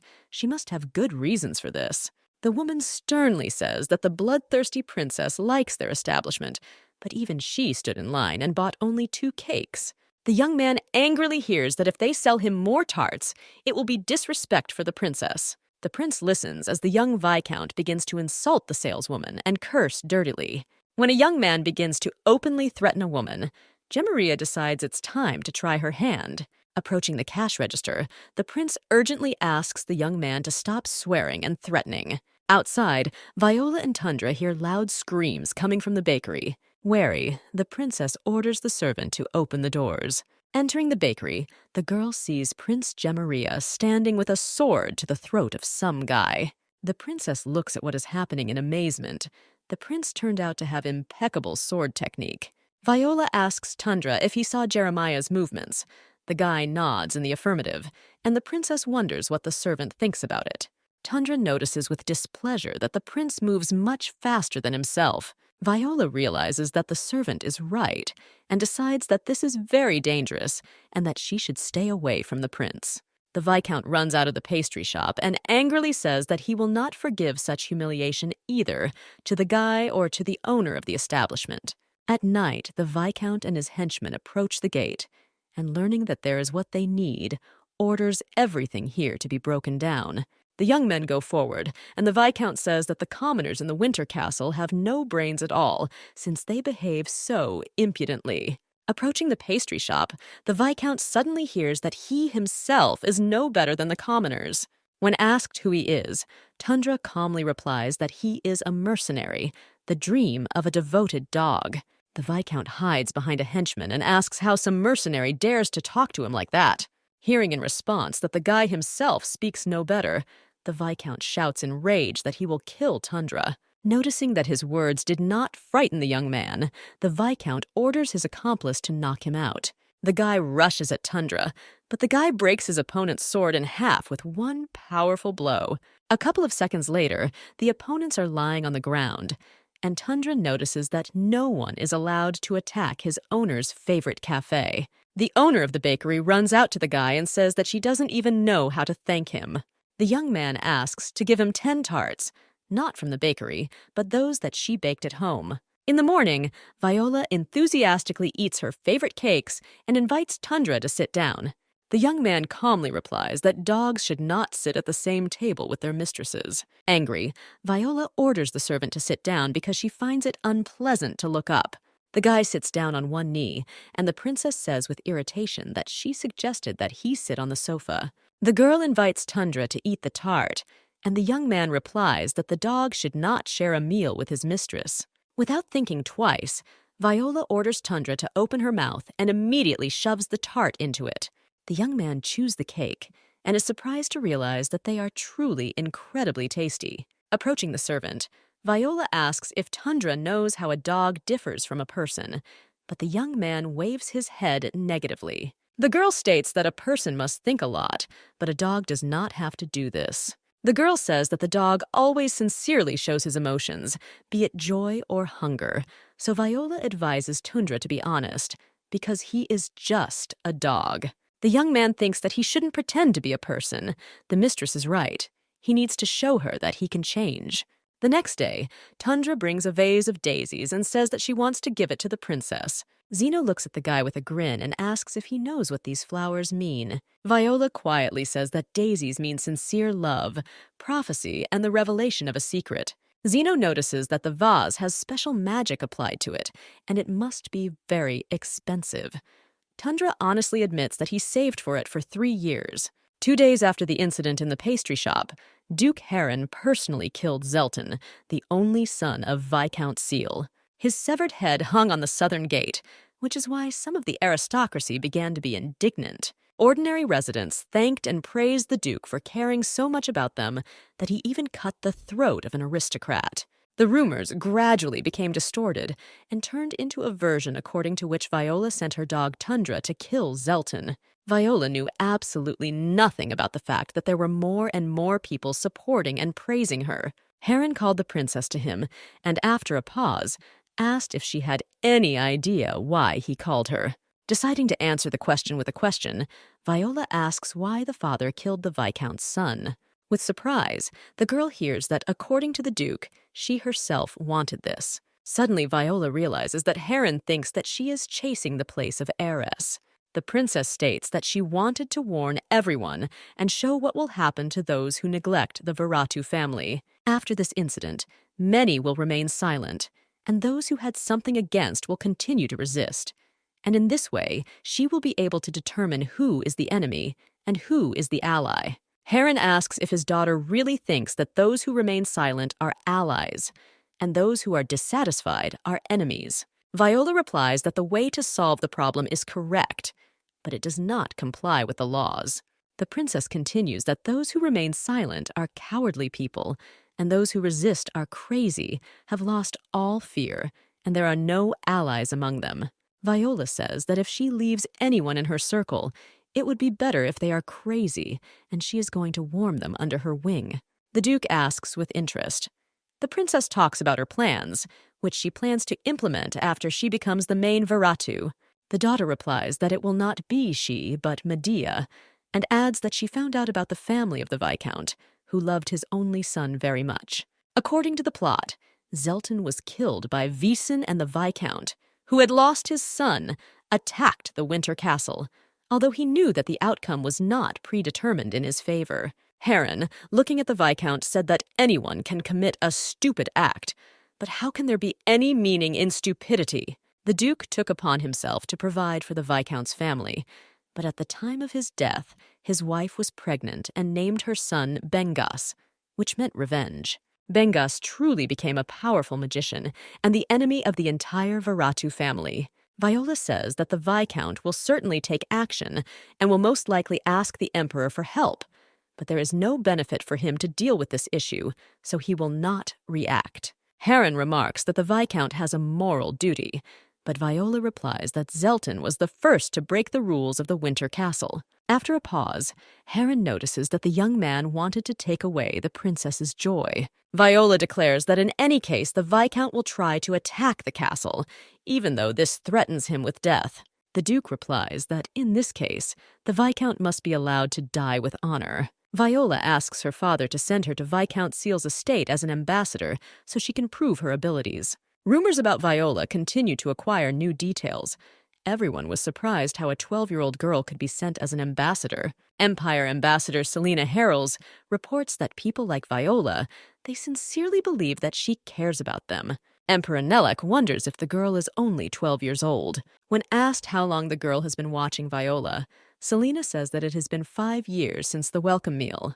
The Emperor hears that the girl quickly won the recognition of Viratu and also became the owner of the land through which the Golden Path passes. Selena confidently says that many may consider this an accident, but personally she is sure that this is not so. The girl continues that Viola has very developed powers of observation and intelligence, and in the assault fortress she cleverly solved the problem. Pressing herself against the Emperor's shoulder, Selina says that much depends on how Viola handles the case of Viscount Seal. If the girl's guesses are correct, then when the princess arrives at the Viscount's estate, he will already be dead. Rumors fly quickly, and if Viola's luck runs out, she will become the main suspect in the Viscount's murder.